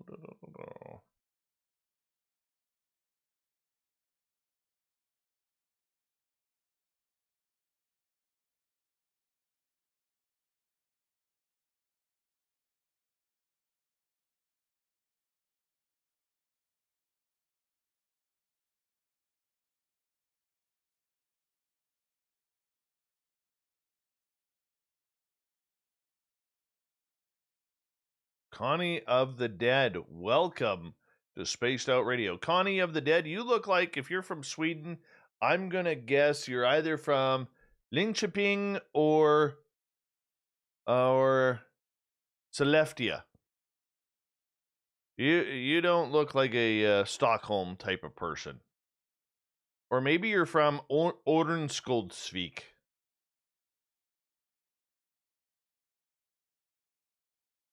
Orenskoldsvik.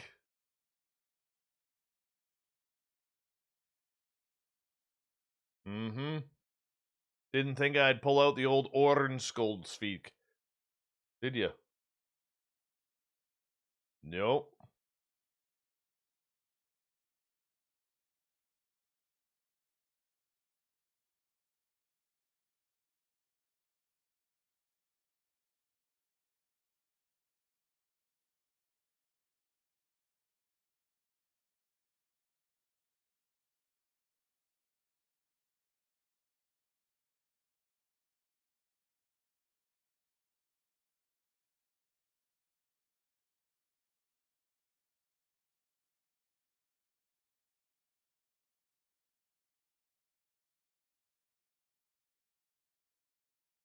Oh, she's from Halmstad. Halmstad. Very nice. You were still surprised that I came up with those, weren't you? Mm-hmm.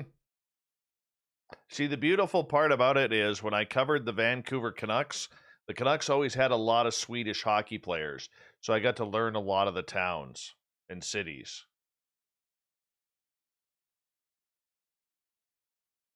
Orenskoldsvik. Uh-huh.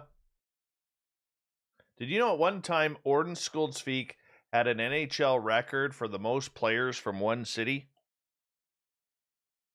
They had Let's see. There was Marcus Naslund, Peter Forsberg, the Sedin twins, and there was like one or two other players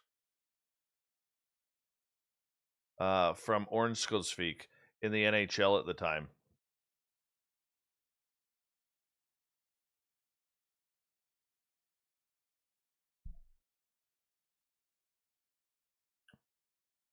What I said, Ornsköldsvik.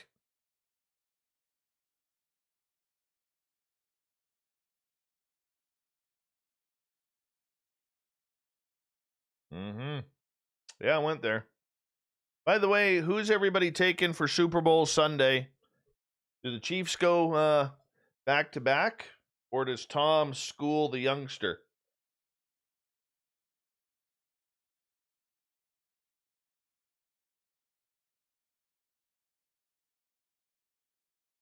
Gil, it's exactly what we're talking about right there, dude.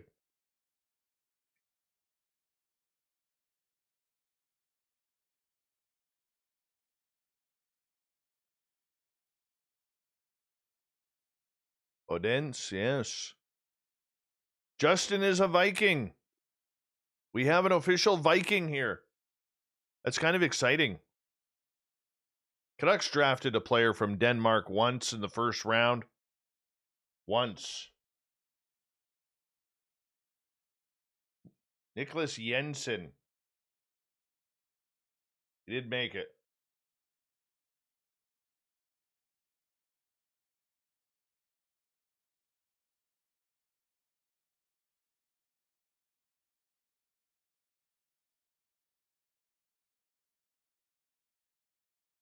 What town were you from? Halmstad. Hallstad or Halmstad? Hallstad's.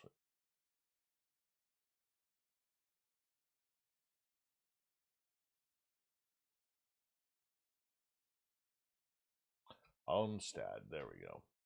So where is this on the map? All right, I gotta figure this out. Okay, zooming out. Oh, you're at the southwest side there. Very nice. Ocean Town. That's got to be cold water there. What's the bay called? La Holmsbukten. La Holmsbukten. All right. So where is... What the hell is Sweden here? There it is. Okay. Wow, you're... Oh, Linkoping there. Yes. Vastaras. I know people in Vastaras, actually. Gothenburg. Where the hell is Luleå? Probably way up here. Oh, there's Skellefteå. Oh, wow. I didn't realize it was that high up north. Holy cow.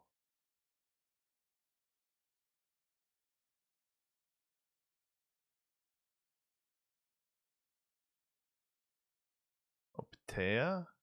Oh, there's Luleå. Oh, that's where Matthias Oland is from.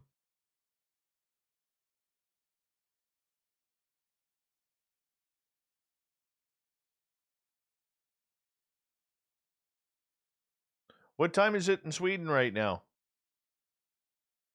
Good night, Jenny. Good night, Jenny Pooh.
No way. Vinny is like an Italian stallion.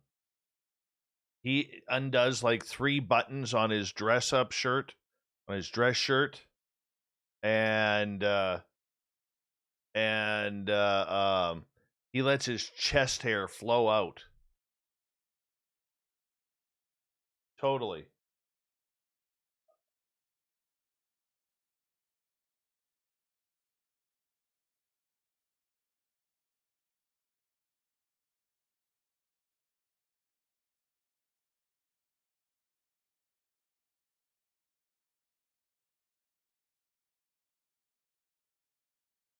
There we go, Gil. Now we gotta remove you. You got another 5-minute timeout.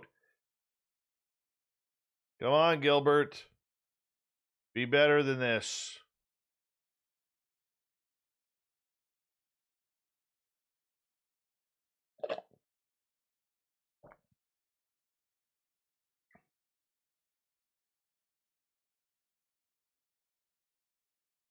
Bill, Gilbert, we don't want to give you another 5-minute major, okay? We don't want to give you another 5-minute major.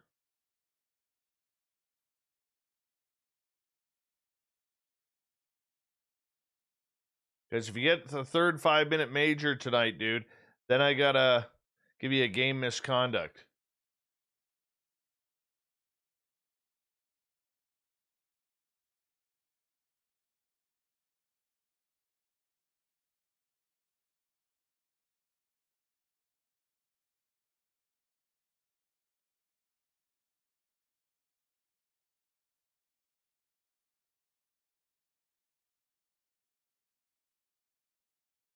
No, red card in soccer doesn't work. We don't do that around here.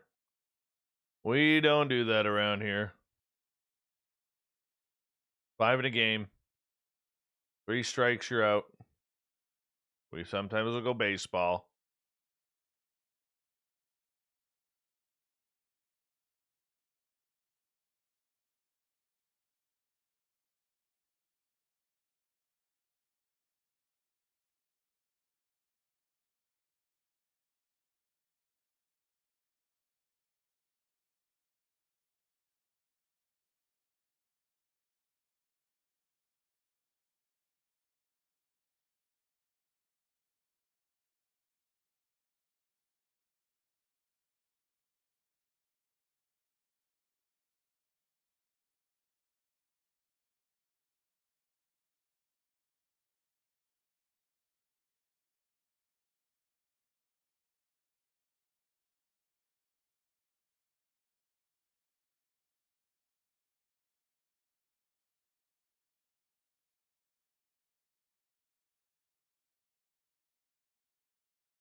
That one should be done. That one's done.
Later, Diane Swagger.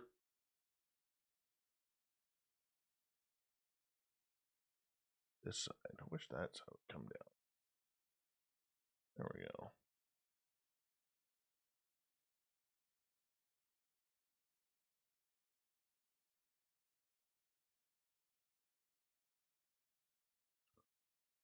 One. Loaded. Awesome. Share details.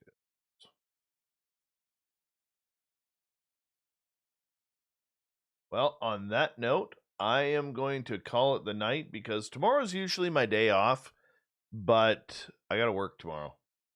So I have to go in and I have to do my daytime job. I have to try and get some sleep tonight. I still have to call Olaf Phillips. So I apologize, but we are going to call it the night. Excuse me. And all you should go to bed too. Except for you in Australia. And those in Europe who are just waking up because they've already slept.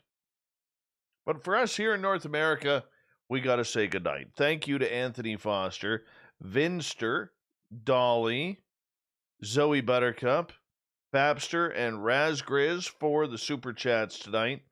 Really do appreciate it. Don't forget to give us a thumbs up, thumbs down, thumbs sideways. Hit that subscribe button, ring the bell on our YouTube channel, and do a little shopping at facebook.com/the SOR Vault. We really appreciate it. Much love. Tomorrow night, we got the guys from UFO Garage. There is a guest change for tomorrow. Gil, you are... It's the last one, dude. Okay, Gil, you're suspended for tomorrow.